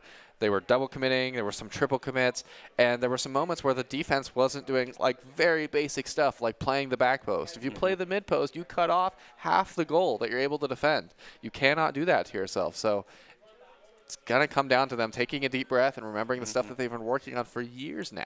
There isn't even a mid-post physically on the No, field. there isn't. So if there was, it would be even more of a nightmare to try to score just having one mid-post. It was supposed to be like you're playing pinball, and sometimes the machines have a stopper in the middle to try to stop. But I'm getting way too off track here. We want to get back on track to this game and see if the Lynx can close it out and move on to the finals against the Scorpions. What a rally they would have if they were able to do that. And I would say if the Lynx win here, it would be something of, I don't know if they would even care that much about the grand final, because it's like you're just proud of the performance you put in, and the circumstances you found yourselves in to get to the finals is already plenty to be proud of. We'll just have to see if the Barracudas are going to put a dent in that plan. Crayon is trying to leave it for either Greed or Quez, but they're left chasing it. It's going to be bounced back for the Lynx goal.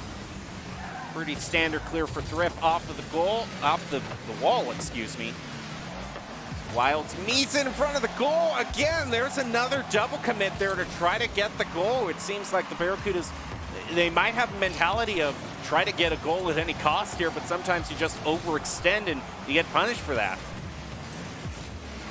No matter what happens in this series, no matter what team comes out on top, no matter how well they play, they have quite the giant waiting for them in the grand finals. Oh my goodness, did you see that? Right at the 1 second you looked away, Tacky. That was probably the most... I saw it on the other monitor, though. Oh my goodness, that was a wild situation. That's a split-second play there to determine the outcome of the game if I ever saw one. Oh, but what happened? Where's the blue defense? Barracudas, where are you guys? There's 3 offenders between you guys and the net. Usually on a mistake there's even only 1, but 3. Wow, the Lynx were given basically free play for a moment there.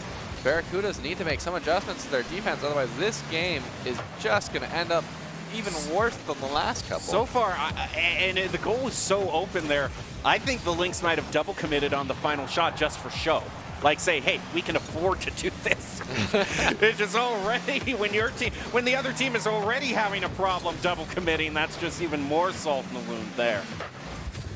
Lynx are probably feeling themselves, as I mentioned before. They're probably feeling good about their gameplay right now. They feel like they have the Barracudas on the ropes, and the Barracudas are definitely feeling the pressure. They have to reverse sweep. They have to make changes, and now they not only have to reverse sweep, but they have to get their lead back, which is going to cost them at least 2 goals. Pressure is in favor of the Lynx. Cran banks it out towards the sidewall. Thrift gets a good touch. 3 defenders on the wall. Definite miscommunication there. Look at all the time the Lynx have. They can just let him outplay himself and look for the pass from the midfield, but it's unable to do anything else with it. So Drift will launch it out over to Greed, who does get a good tap back to the middle. Drift crosses all the way on the other end of the field, so Wilds is up. Looks for the pass out to a Drift, who is up, but Quez finds the beat. Maybe a double tap opportunity, but it is blocked at the last moment by the Lynx defense. Wilds still staying on the ball. Cran looking for the pass out mid. Thrift drops it out to his team, a double commit, but it does squish out to Quez, who does get a touch over 1. Wilds is up. Quez is up, bumped each other, and now the pressure finally converts in favor of the Barracudas. Wilds has taken all the way around his own net and try to find some way out, but Cran is not letting him do it. He needs back into this game. He knows he's on his last life. Barracudas trying to work together to stay in it just a little bit longer. Drift hanging back, find the save. That was a very well-placed clear too. Gave enough time for them to find some boost when all of them were a little bit starved for it. Going to be looking for their next play here. And again, I haven't really seen any major double commits there on the Lynx, whereas as soon as I mention that, I see one from the Barracudas. So, you know, to kind of quote a veteran Boise State esports caster, someone I know you're familiar with, Jisoo, Taki. This is why you don't want to play bunch bowl. You just don't you don't want to play bunch bowl. It's not the game you want to play, and you're not going to win trying to play it. Oh, that was an impressive shot, to say the least. That was an impressive display of mechanical prowess, finding the air dribble from the sidewall and just forcing it through the Lynx defense. Admittedly, the save could have been better, but it was a good job pouncing on that mistake. And now the Barracudas have found their way back into the game. Lynx need to get kind of off their own head and think about what they're doing again. They have control of the game, but they have to find one more goal to get back in it. And almost another shot from Quez. Oh, another shot from Greed. Almost finds a third goal for the Barracudas. It's running out of play again. The Lynx are showing those growing pains that they had in the first couple games, in the first series, and in this game. And now they have to get it back together. They don't have a lot of time. They have less than a minute to find one more goal. They can do it, but they have to make some changes. Wilds and Adrift kind of bunched up right now. Brand has full control of the plays, looking for the pass up mid. Reed will be up. He takes the shot. It's on, and Thrift will find the save. Wilds plays it around one. Cran looking for a pass out mid, but Wilds is in the way. Thrift will just cut in and take it anyway. Oh, they're all over each other. The Lynx are panicking a little bit. Double commits all over the place. Adrift looking for the play off the wall. Bumps his own teammate trying to get out of the play. Oh, disaster, to say the least. They don't have enough time to make these kinds of mistakes. They need to take a deep breath, and they need to do it now. The time is not in their favor. They could be forcing a game 4 if they don't fix it. A breakaway shot, though, toward the goal, and it's going to find it with just 11 seconds left on the timer. Lynx tie it up again. Oh, my goodness. The Lynx finally find their way back in. It's a 0-0 scoreline with 11 seconds left on the clock. The pressure has to be mounting for both teams. The Lynx really want to avoid that reverse sweep situation. They want to avoid giving the Barracudas any kind of grip over the series, any kind of positive momentum. And the Barracudas are on their last life. They're gasping for air in this series. They need this goal. They need to force the game 4. Otherwise, they're out of the tournament. They will not be facing down the Scorpions in the grand finals. 5 seconds in, the pressure is in favor of the Lynx as they get the first tap out. Long clear. Greed is up, but is unable to contact. Oh, no contact from Quez. It's in. We've had the shortest overtimes this day in general. We've had some of the shortest overtimes I've seen in a while, and 2 whiffs from the Barracudas defense. A consistent falter for that series will end up costing them the victory to the Lynx, who will rebounded and found their way into the grand finals. Oh, wow. Considering how that started out, how the turns have tabled. Well, Esports Tower, if you want to be seen by expert college recruiters, talk directly to esports industry insiders like pro athletes, team general managers, and game producers, then join the club. Esports Tower players get insider access to industry insights, and with our featured rumbles, recruiters are taking notice too. It's a great way to score exposure if you're looking to start your path to pro or land a collegiate scholarship. So now we know the lineup for our grand finals this week. It's going to be the Lynx versus the Scorpions. So going up a team against the Scorpions, I'm sure the Lynx are going to want a little bit of a break. That's what we're going to take right now, and we'll be back with the championships to find out who wins this. Growing up in Idaho, we have certain rules we live by. First rule, camouflage never goes out of style. And always buckle up.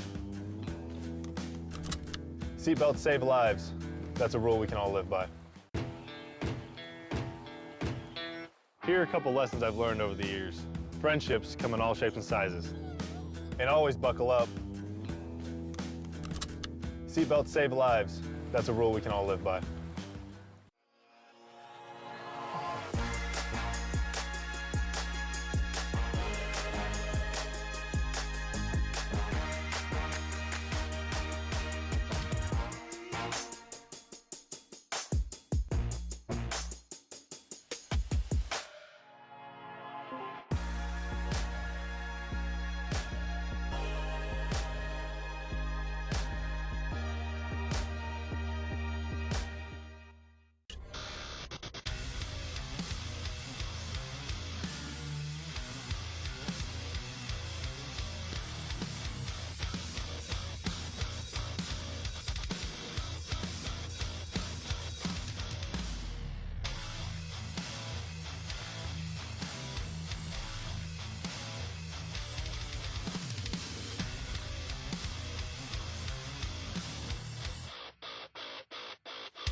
Visit NationalGuard.com to begin your guard adventure.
Protecting your customer journey from fraud is critical. According to industry analysts, Count's AI-driven platform is the leading solution. From account login to digital payments, Count is recognized for both its customer impact and technology excellence. Learn more at count.com.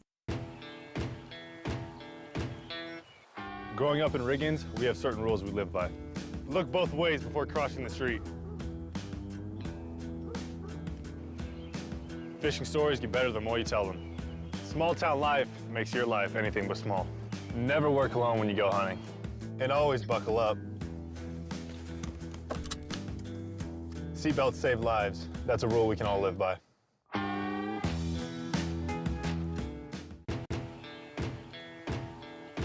Growing up in Idaho, we have certain rules we live by.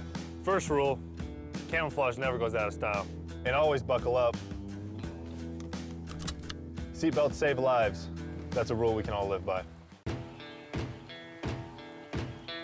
Here are a couple lessons I've learned over the years. Friendships come in all shapes and sizes. And always buckle up. Seatbelts save lives. That's a rule we can all live by.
Visit NationalGuard.com to begin your guard adventure.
Protecting your customer journey from fraud is critical. According to industry analysts, Count's AI-driven platform is the leading solution. From account login to digital payments, Count is recognized for both its customer impact and technology excellence. Learn more at count.com.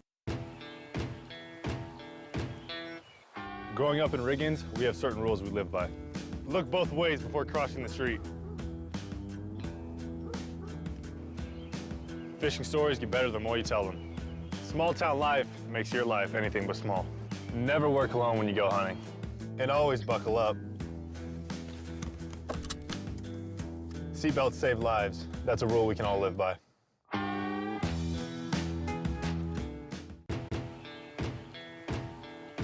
Growing up in Idaho, we have certain rules we live by. First rule, camouflage never goes out of style. And always buckle up. Seatbelts save lives. That's a rule we can all live by. Here are a couple lessons I've learned over the years. Friendships come in all shapes and sizes. And always buckle up. Seatbelts save lives. That's a rule we can all live by.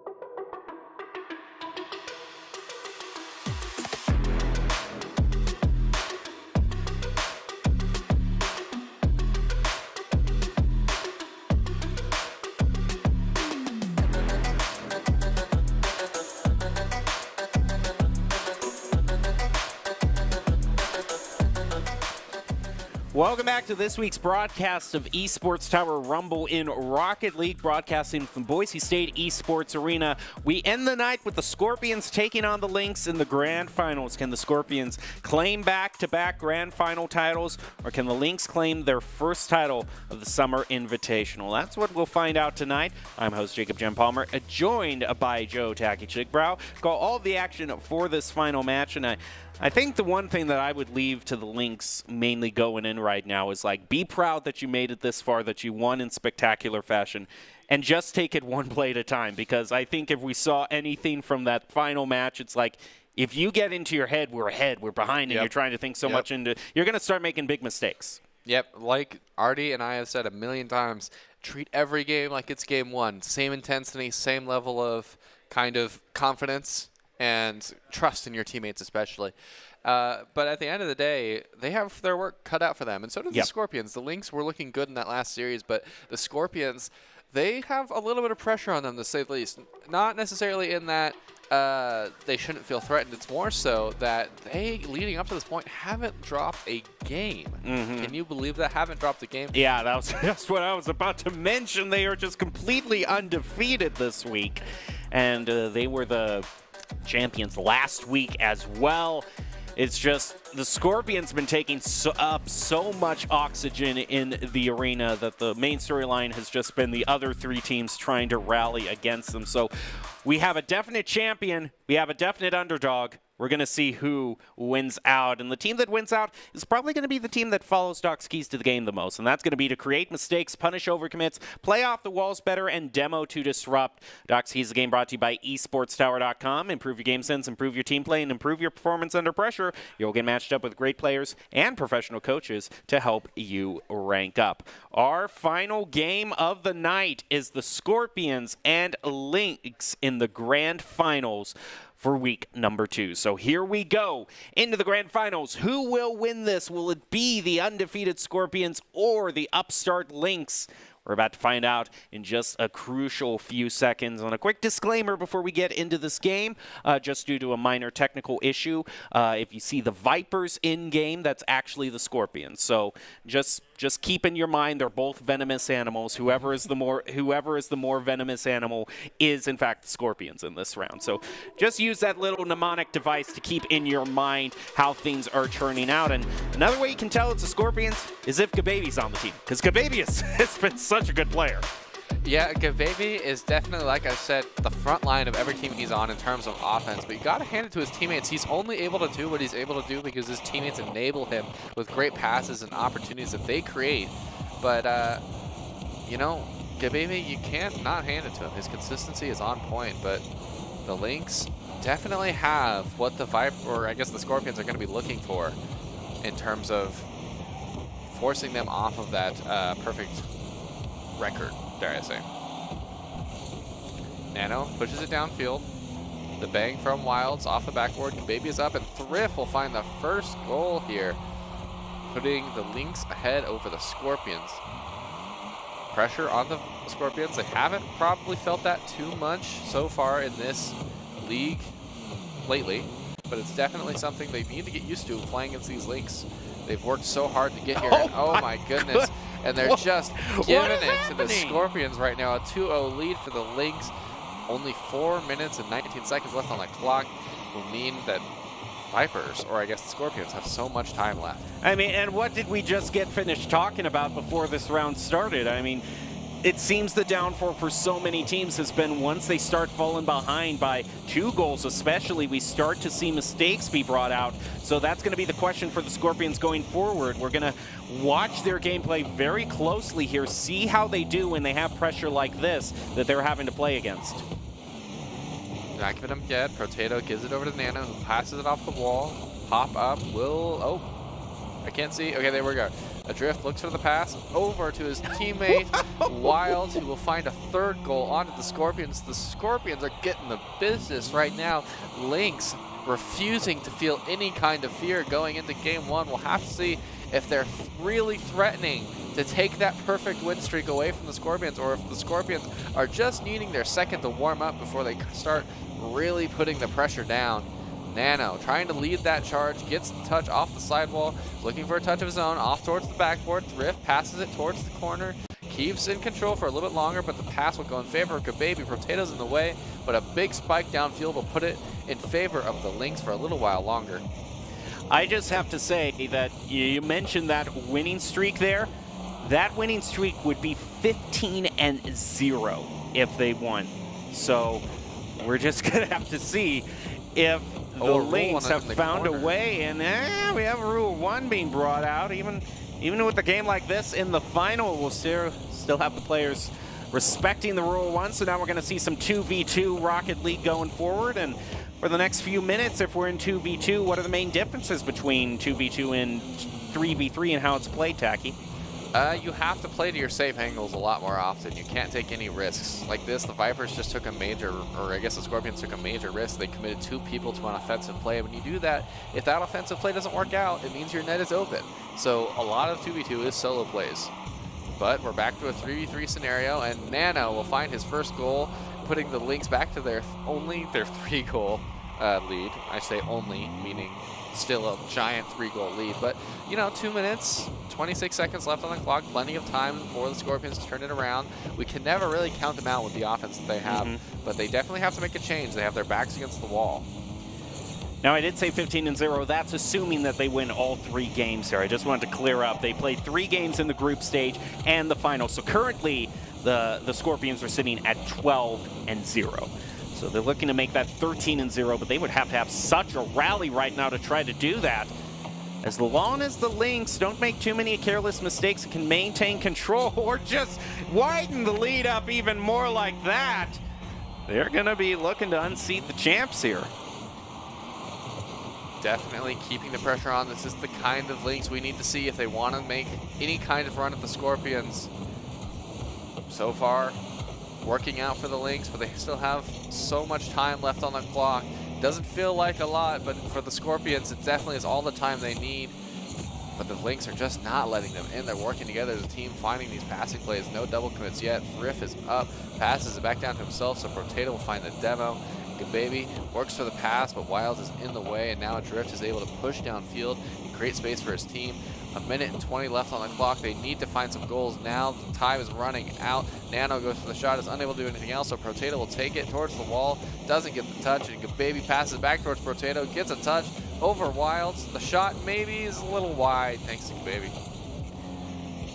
We'll talk about the Lynx as a team that has defied all expectations. They are going to be looking to go into this, ending this round here with such comfortable lead. Can they do it again here? They're trying for their 6th. They actually find it! Are you kidding me? Are you actually kidding me that this is how it starts out? This is just not working for the Scorpions. Something needs to make a change. Hopefully they bounce back in game 2, but the Lakes are just all over them right now. Every opportunity that they're given, even some that they have to create on their own, they're making away with. These shot opportunities from the Lynx are looking much more quality, and now they're pulling ahead really early on. Drift Lemming has control of the ball. Wilds is waiting to make the play. The Brazil. A 7-1 lead where the Lynx are pulling ahead. If there's any more of a perfect visual analogy, we're just going to go for the Brazil here to show the Scorpions falling. Oh my goodness. This, I feel pretty confident saying this will be the first game that the Scorpions lose so far in this series.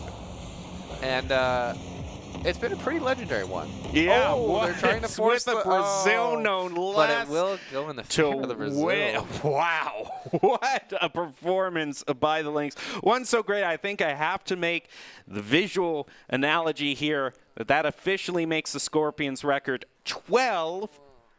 Everyone knows the power of the red pen. Power of the red pen. 1. 12 and 1.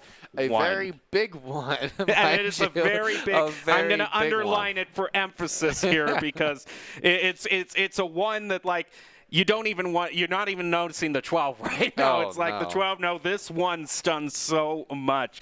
But now that's the big question of how. The question I want to ask you is, what do you see the path forward for the Scorpions? How do they recover?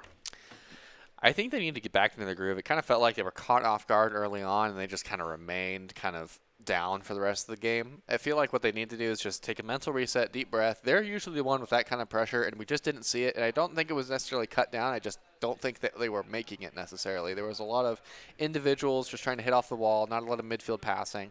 They just need to take a deep breath, work together, use their communication. They can bounce back from this. Now the Lynx, if they want to keep that kind of pressure, they're going to have to understand that Scorpions that they saw in the last game is not the same Scorpions they're going to see every single game of the series. They have to be ready for those midfield passes because that's what they're really good at. Baby, especially working together with Nano and Protato, are really good at finding those midfield passes, but they have to understand that the Lynx have to understand that that's going to happen. The Scorpions are going to find a way to make that work again, and when they do, you're going to need to be on top of it. Otherwise, this series is just going to be pulled right out of your mouth again. All right, so the question is, of the two markers I hold in my hands right now, the green and the red one, which one am I going to use more as we move forward here? Lynx are hoping that I'm just start using that red marker a lot. Technically be green for them because they find themselves in the lead here, off to a great start in this best of 5. Already a bit of pressure being put on them by the Scorpions. Gonna try to leave it in front of the goal. It just gets stopped by Thrift. A drift to leave it to Thrift. Back over to Wilds. Look out here, a double commit trying to save that. That is not what you want to see from the Scorpions. A little bit of panic, but not something they haven't recovered from before. The Scorpions do have a tendency to double commit on some plays. Doesn't usually spell disaster for them, but it's definitely something that they need to work on a little bit more. Baby working together with Protato, going back to his strong arming of the enemy defense. A pop-up from Nano will mean that they do not find the goal here. Now, Thrift pushing it downfield.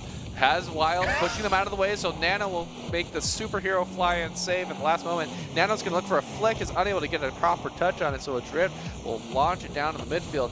Drift passes back to himself, flicks over one, top corner, and now Protato barely hits it out. Nano has to follow up off the wall. Barely the cleanup crew for Nano all over the place right now. Protato looks to go under one, is unable to beat Adrift, who passes it over to Baby, and so Adrift is back on the wall, misses his opportunity. Potato gets the bump on Wilds. Opportunity here, unable to do anything else with it, so Nano will slow play it around one. Adrift gets 50-50, Baby's in the way, pops it over Wilds. Oh, barely, almost barred down. Another pass on the backboard, doesn't go in. Nano has to clean up crew again, he's in an awkward spot. Thrift unable to get the touch, Potato comes in and saves the day, and now, oh, the Vipers, or Scorpions, are able to get back into the offensive end. An opportunity they shouldn't have been able to have, and now the offense just looking so good for the Scorpions. Drift is just waiting there for that clear. Drift is trying to rotate in. Nano, shot on goal. Like seeing what I saw there from Thrift, though. Thrift committed to that. Drift is still waiting. Now he's able to play for this one here. Can't necessarily count that as a double commit because that was really needed to save right there, and I don't think it was true double commit there from the Lynx. So we move on here. Still a scoreless tie. Always something you want to brag about to your friends, competing in a scoreless tie. Nano kind of playing patiently, unable to get past one, so Wilds will dribble downfield a little bit more. Protato does beat him out, hitting it downfield. An opportunity here if Thrift doesn't get a good touch. He does. Adrift demos Protato, gets him out of his end. No more strong arming my team. But oh, ultimately a slow response from the Lynx will result in a Vipers lead over this game 2, I believe. I mean, if you're looking at the stats there, it's kind of no surprise that the Scorpions eventually got the goal they were looking for. They had 8 shots on goal compared to the Lynx's 2. So back over to an even footing. The Scorpions look like they've gotten their groove back. Yeah, like I was saying before, they have to play their own game. The kind of pressure that the Lynx had last game is what we usually see out of the Scorpions. If they make the adjustment and they come back into this game with game 1 mentality, then they'll be in a much better spot. And now Thrift is tasked with just finding a way out of this classic Scorpions playstyle. Protato will keep it up, however, finds a weird pinch. It will cross over, not dangerous for the Lynx yet. Baby doesn't get the read right. It is a little bit difficult to say the least, and now Nano shot over, so Adrift has the pass, and he's unable to do anything else with it. The shot is not good. Nano looks for the flick, gets it over Thrift, off the backboard. A demo, Protato is up, looks for a good touch, is unable to do it. Baby is up, it's high. The shot is not good. Adrift up to block Nano, is unable to do it. Thrift with the bang downfield. Pressure is in the... Oh, Potato gets it last moment. And it's kind of diffused for a moment. Just 1 minute left in this match. Right. Oh. Where are the links? Oh. That was really dangerous right there. We'll see how they can... Oh, it just didn't get better. What is happening? It didn't get better. It went from bad to worse. Oh my goodness, what a fiasco in the front of the blue net there. Now the Vipers, or Scorpions, have found their 2-goal lead going into game 2. The Lynx, I was talking you up so much, and you're going to let this happen. Okay, baby, he's rolled over the activity feed. It's now completely filled with just shots on goal and actual goals. He has a hat trick, too. All 3 goals thanks to him. Yeah, game 1, I think the Scorpions maybe just needed a nap after a long season of domination, and now they're right back in it, feeling very healthy and adjusted. Nano able to lead that charge, get past the end for a little bit longer, but Thrift bangs it all the way back. A good pass out downfield, unable to be responded to yet, so Nano has a ton of time, takes it towards the wall to play it off himself. Looks for the shot. Gets kind of a weird touch. Drift is in the way. A little bit of double commit in the back corner, though, so Potato will just take the ball for himself. Leave it for Gababy. Their front runner will find the one chink in the armor, the front post. Doesn't matter high or low. It finds the back of the net. And with 4-goal lead, I would say it's pretty much impossible in 2 seconds to score 4 goals, and the Lynx will find themselves utterly dominated in game 2. Not as bad as they dominated in game 1, though. Sure. But I mean they're forever now going to have that one on the end of their record. So that's the important thing. That's the takeaway here that the Lynx can. That's the one feather they can put in their cap. But overall now, as we basically reset this to a best of 3, it's now no longer best of 3. It's back to a best of 5. So the stakes have been completely evened. Who do you think? I mean, what are the weaknesses that both teams are showing right now that the others can exploit?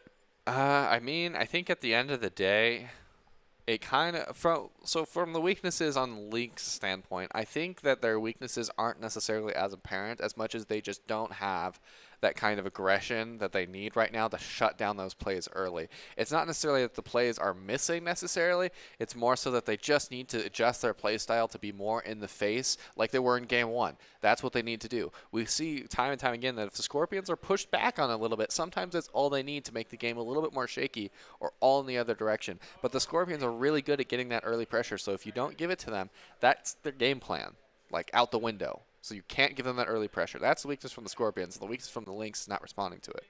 All righty, we'll see who indeed plays better in this third game, who's going to set themselves up to a match point. Nano getting the first tap on that kickoff. Gets the Scorpions a little bit of side control to start things off. Lyle's looking to make the play, leaves it for a drift. Up the field, around the corner to center. Where's the follow-up? It's not quite there. Because Potato answered that pretty darn quickly, though, so it would have been hard to score either way. Pop out. We'll go to Thrift. Potato blocks for a little bit, but is unable to remain in control. Nano gets bumped by Thrift. Thrift takes control, hands it over to a Drift who passes downfield. Gababy taking his time off the backboard, pushes it past Wilds, looks for maybe another touch, gets the pitch out. Nano will cut in the way, and Potato has to play cleanup for a little bit as Gababy sets up a pass downfield. Drift knocking it down. Drift passing towards the far corner, almost a goal scored there, but barely pushed out by Scorpions defense. Wilds gets demoed. It's popped up. Potato looks for an opportunity, doesn't pass to a teammate, instead just bangs it downfield. Wild will take it from him and say, yes, thank you for the possession. Wild's off the backboard. It spills out in front. Oh, a crashing waterfall save from the Scorpions defense will mean that Nano maybe is able to find a goal, but barely doesn't. It's up still. Potato's beat. And finally, we're going all the way back down to the other end of the field. A scary situation. Almost led to 2 different goals could have been scored. And another waterfall down in front of the Scorpions' goal. Wilds again on this dangerous rotation back. Might not be there in time. All 3 members of the Lynx are defending their own goal. I don't even know what's happening here. This is so polarizing of gameplay. It's either one team on the back foot or the other. It doesn't seem either team is really doing well to rotate back and answer back the other team's counterattacks. Nano passes it mid, but is unable to find anyone, so Thrift pops it up, gets a demo. An opportunity here, Potato needs to get it out. He does it, it's off the backboard. Adrift is up, takes the shot. Baby barely in the way, hits it out, has a little bit of time, no boost, however, so he gives it over to Thrift. Does get the big boost, so now Thrift gets the pass mid. Potato hits it down, but is unable to get it under, so Nano has to stall. Wilds pops it up, stalls for Nano. Passes it back to himself off the wall. Nano just plays it slow, sees that he has an opportunity. Baby has to challenge this, does get the good 50, pops it up one more time, but doesn't go anywhere, so Adrift will take it off the wall. Potato finds a great low 50-50 to hang it off the wall. Now, Nano has to get the touch. He does. It's passed off the backboard. Nano has to wait. Wilds looking for the pass out mid. Baby backflips. Adrift can take the shot. Nano does get the touch out at the last moment, though, so Baby gets to leave it. Potato looks for the touch and is unable to do anything else. Shot answered back by the Scorpions to set themselves up. Blue side of the field. Nano again with a great shot. It goes off to the backboard. Potato to try to keep it going. Doesn't look like he finds anything under that. Nano. Just off of the crossbar. That was just one pixel low enough to be able to set it up for the Scorpions to get a 1-goal lead. Oh, this is looking good. Nano is able to keep pressure, but is unable to do anything else. Baby hits it downfield, waiting a little bit longer, just kind of banging it off the ceiling there for a minute, trading blows with the game devs for a moment there. Nano has to make the last minute save. He does, so Potato pushes it a little further. Not a great touch. Gives Wilds all the space he needs, and it ends up giving it to Adrift. He gives it back to Wilds. The give and go, 3 players down the field. And Wilds finds the demo. This could be all they need. Just needs to find one more bump. Thrift gets the touch over 1, touch over 2, but is unable to find the back of the net. A scary situation for the Vipers. They barely get out of a bump. A friendly fire bump will lead Potato to get free pressure for a little while, but is unable to do anything as Thrift barely gets in the way to stop it and stall a little bit longer.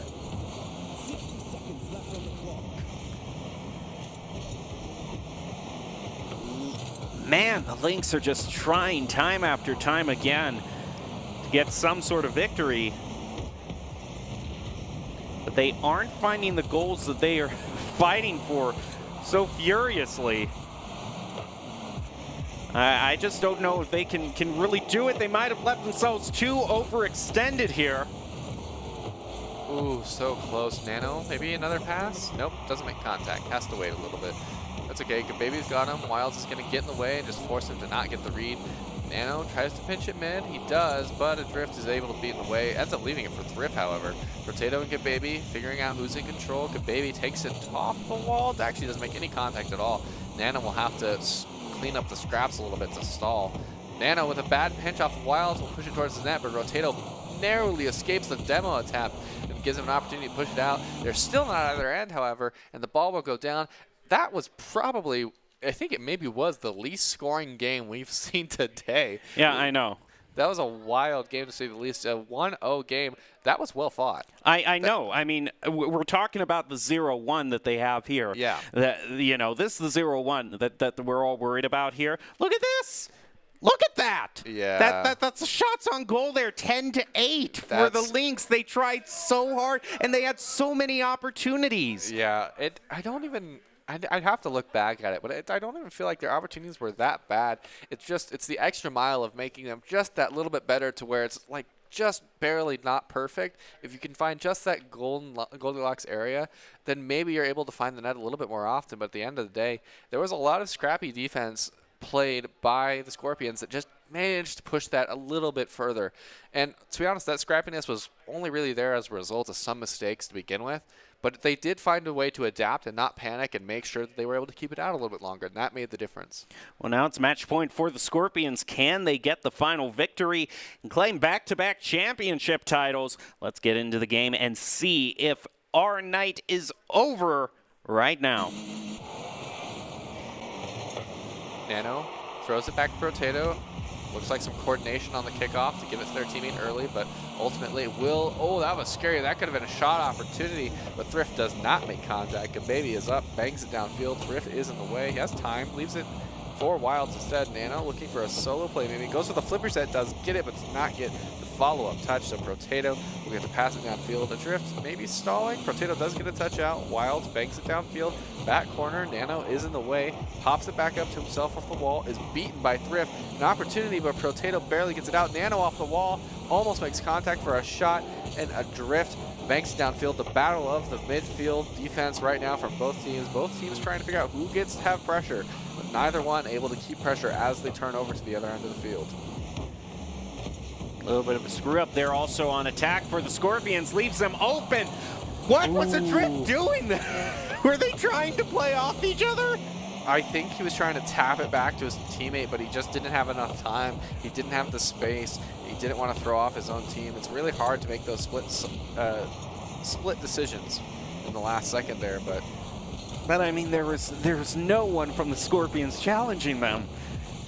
yeah. I mean, yeah, you had someone rotating back maybe in a few seconds, but oh, that was so wide open. And they try to find a redemption. Okay. 4 players up for It's that not, one it's not shot. often that you, not only do you see 4 players going for the ball, they all jump at the same time. That was perfectly coordinated out of a Buzzbeat Berkeley musical. Oh, that was not what you're looking for. Potato needs to find a way out. He does. Adrift is able to keep pressure, however. Oh, demos all over the place. This has been a very physical game so far. Lots of bumps and demos in just this first 2 minutes. Potato gets the pass off the backboard. Definitely has to work for it. Good baby. Pass towards the wall. It does spill out mid. Nano has the touch. Pops it up to himself. He needs another touch. Someone's going to be in the way. No one is in the way. And the flipper set goes awry, so no one gets a goal regardless. Riff has some time, but does not have any time thanks to the backdooring Potato there. And now Potato looks for a play of his own, flicks it over one, drift towards the wall. The drift is up. The pass out from Nano, but no one is there, so Wilds will just bang it out, and Kababy has to reset. Adrift is looking for his next play. As Thrift moves in, the ball has way too much altitude though, so it heads way back toward midfield. Adrift looking to pass to Wilds there. It doesn't quite go through. With just 2 minutes left, we're still at a scoreless tie. The Lynx, again, the team that has the lead in shots on goal. But is it just them overextending themselves to where the Scorpions are laying in wait for the perfect precision opportunity to try to score? The ball kind of dies in midfield there. A bump from the back is going to send the ball a little bit closer toward the Lynx goal. But overall, it's still a lot of fighting in mid. And we have a Rule 1 that's also broken out here. Although that might have broken it up, I think. No, they're still going to go for it. Leave it to Kababy to be always the one willing to stick to those Rule 1s, but might not be the right place to do it right in front of your own net. There's an opportunity here, but Nano barely gets in the way. Who knows where Lynx offense was. Wilds goes for it off the wall. We're still in a 2v2. Again, there's not a lot of defense for the teams. There's not a lot of safety. So when you commit 2 players to these offensive plays, you're running quite the risk. You have to play it slow. They have to look for these solo plays. Get past one. Wilds is looking for that solo play. Cuts past the second. Is blocked. It's rolling towards the blue end of the net. Wilds rotating back for the back post as Adrift takes the ball up on his own. Solo plays it off to the corner. Wilds with a shot. It's really long. It's unable to find the back of the net. Oh my goodness, the midfield shot almost found us. His first goal of this game. Close game, only a minute left on the clock. We could see this Rule 1 extend maybe all the way towards an overtime. Wilds looking for the pressure. Off the backboard, gets the double tap, but it misses completely. Very wide. Potato touches it off the ball. He can pass mid, or he can wait and slow play. It looks like he's going to go for a slow play as Nano retreats back. That communication playing dividends. Now Nano has his turn off the ball. And just with half a minute left, you have to wonder who might be looking for the buzzer beater here. The Vipers are in a slightly better field position to get it, but now with one last minute play by the Lynx, no, it's going to get denied by Nano. Still Adrift Lemming in the front corner. A demo out onto midfield might clear things up here.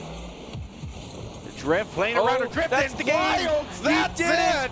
The Scorpions. buzzer beater. The Scorpions That on the 2v2 was- buzzer beater. Oh my goodness, what acrobatics, what play, and what back-to-back championships there. even though the Lynx have forever sullied your record with that one that stays up there on the scoreboard. They are still back-to-back champions, and that is a great accomplishment nonetheless. So congratulations to the Scorpions for winning that. Well, if you want to be seen by expert college recruiters, talk directly to esports industry insiders like pro athletes, team general managers, and game producers, then join the club. Esports Tower players get insider access to industry insights, and with our featured Rumbles, recruiters are taking notice too. It's a great way to score exposure if you're looking to start your path to pro or land a collegiate scholarship. Well, now's the time where we kind of give our recommendations for the ICCU player of the game. Anyone standing out in your mind? I feel like every time I come to watch Esports Towers, I put this guy on at least my top 3. But I have to stick with just him today, Baby. He shows up every day. He's on the pitch. Super exciting player to watch. I feel like he's got to be one of the better players in Esports Tower, but he's definitely got that strong hold with his team. Those 3 players have played together so long. All 3 of them are contenders for our ICCU player of the game, but I got to give it to him. His offense was on point today. Well, let's just see what the final decision is here from our production. It is going to be... Sometimes we're led astray by who's on. Yeah, it wasn't Zydra. Sometimes we're led astray by the initial tag that's on the screen, but it is, in fact, Gababy, the player of the game. Just the person really making it happen for the Scorpions. And player of the game is brought to you by Idaho Central Credit Union, who believes a great player makes a team more successful, just like Idaho Central's helping members achieve financial success. Gababy is your play of the game, and it's really telling that a lot of these plays are coming from their initial fight against the Vipers, because what a stomp this round was. Yeah, and even though we've talked and joked a little bit about their sullied record and their invincible series kind of gone awry, you have to hand it to them. If teams are looking for one win on this team, this is a scary team. This is a next level team. And the question is, what do they do next week? Do they get the championship trifecta? I mean, at that point, You're just going to have to tune in next week to find out.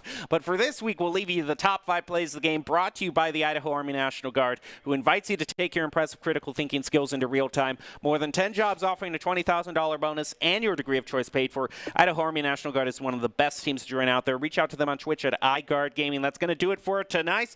Congratulations to Scorpions. Enjoy the top 5 plays.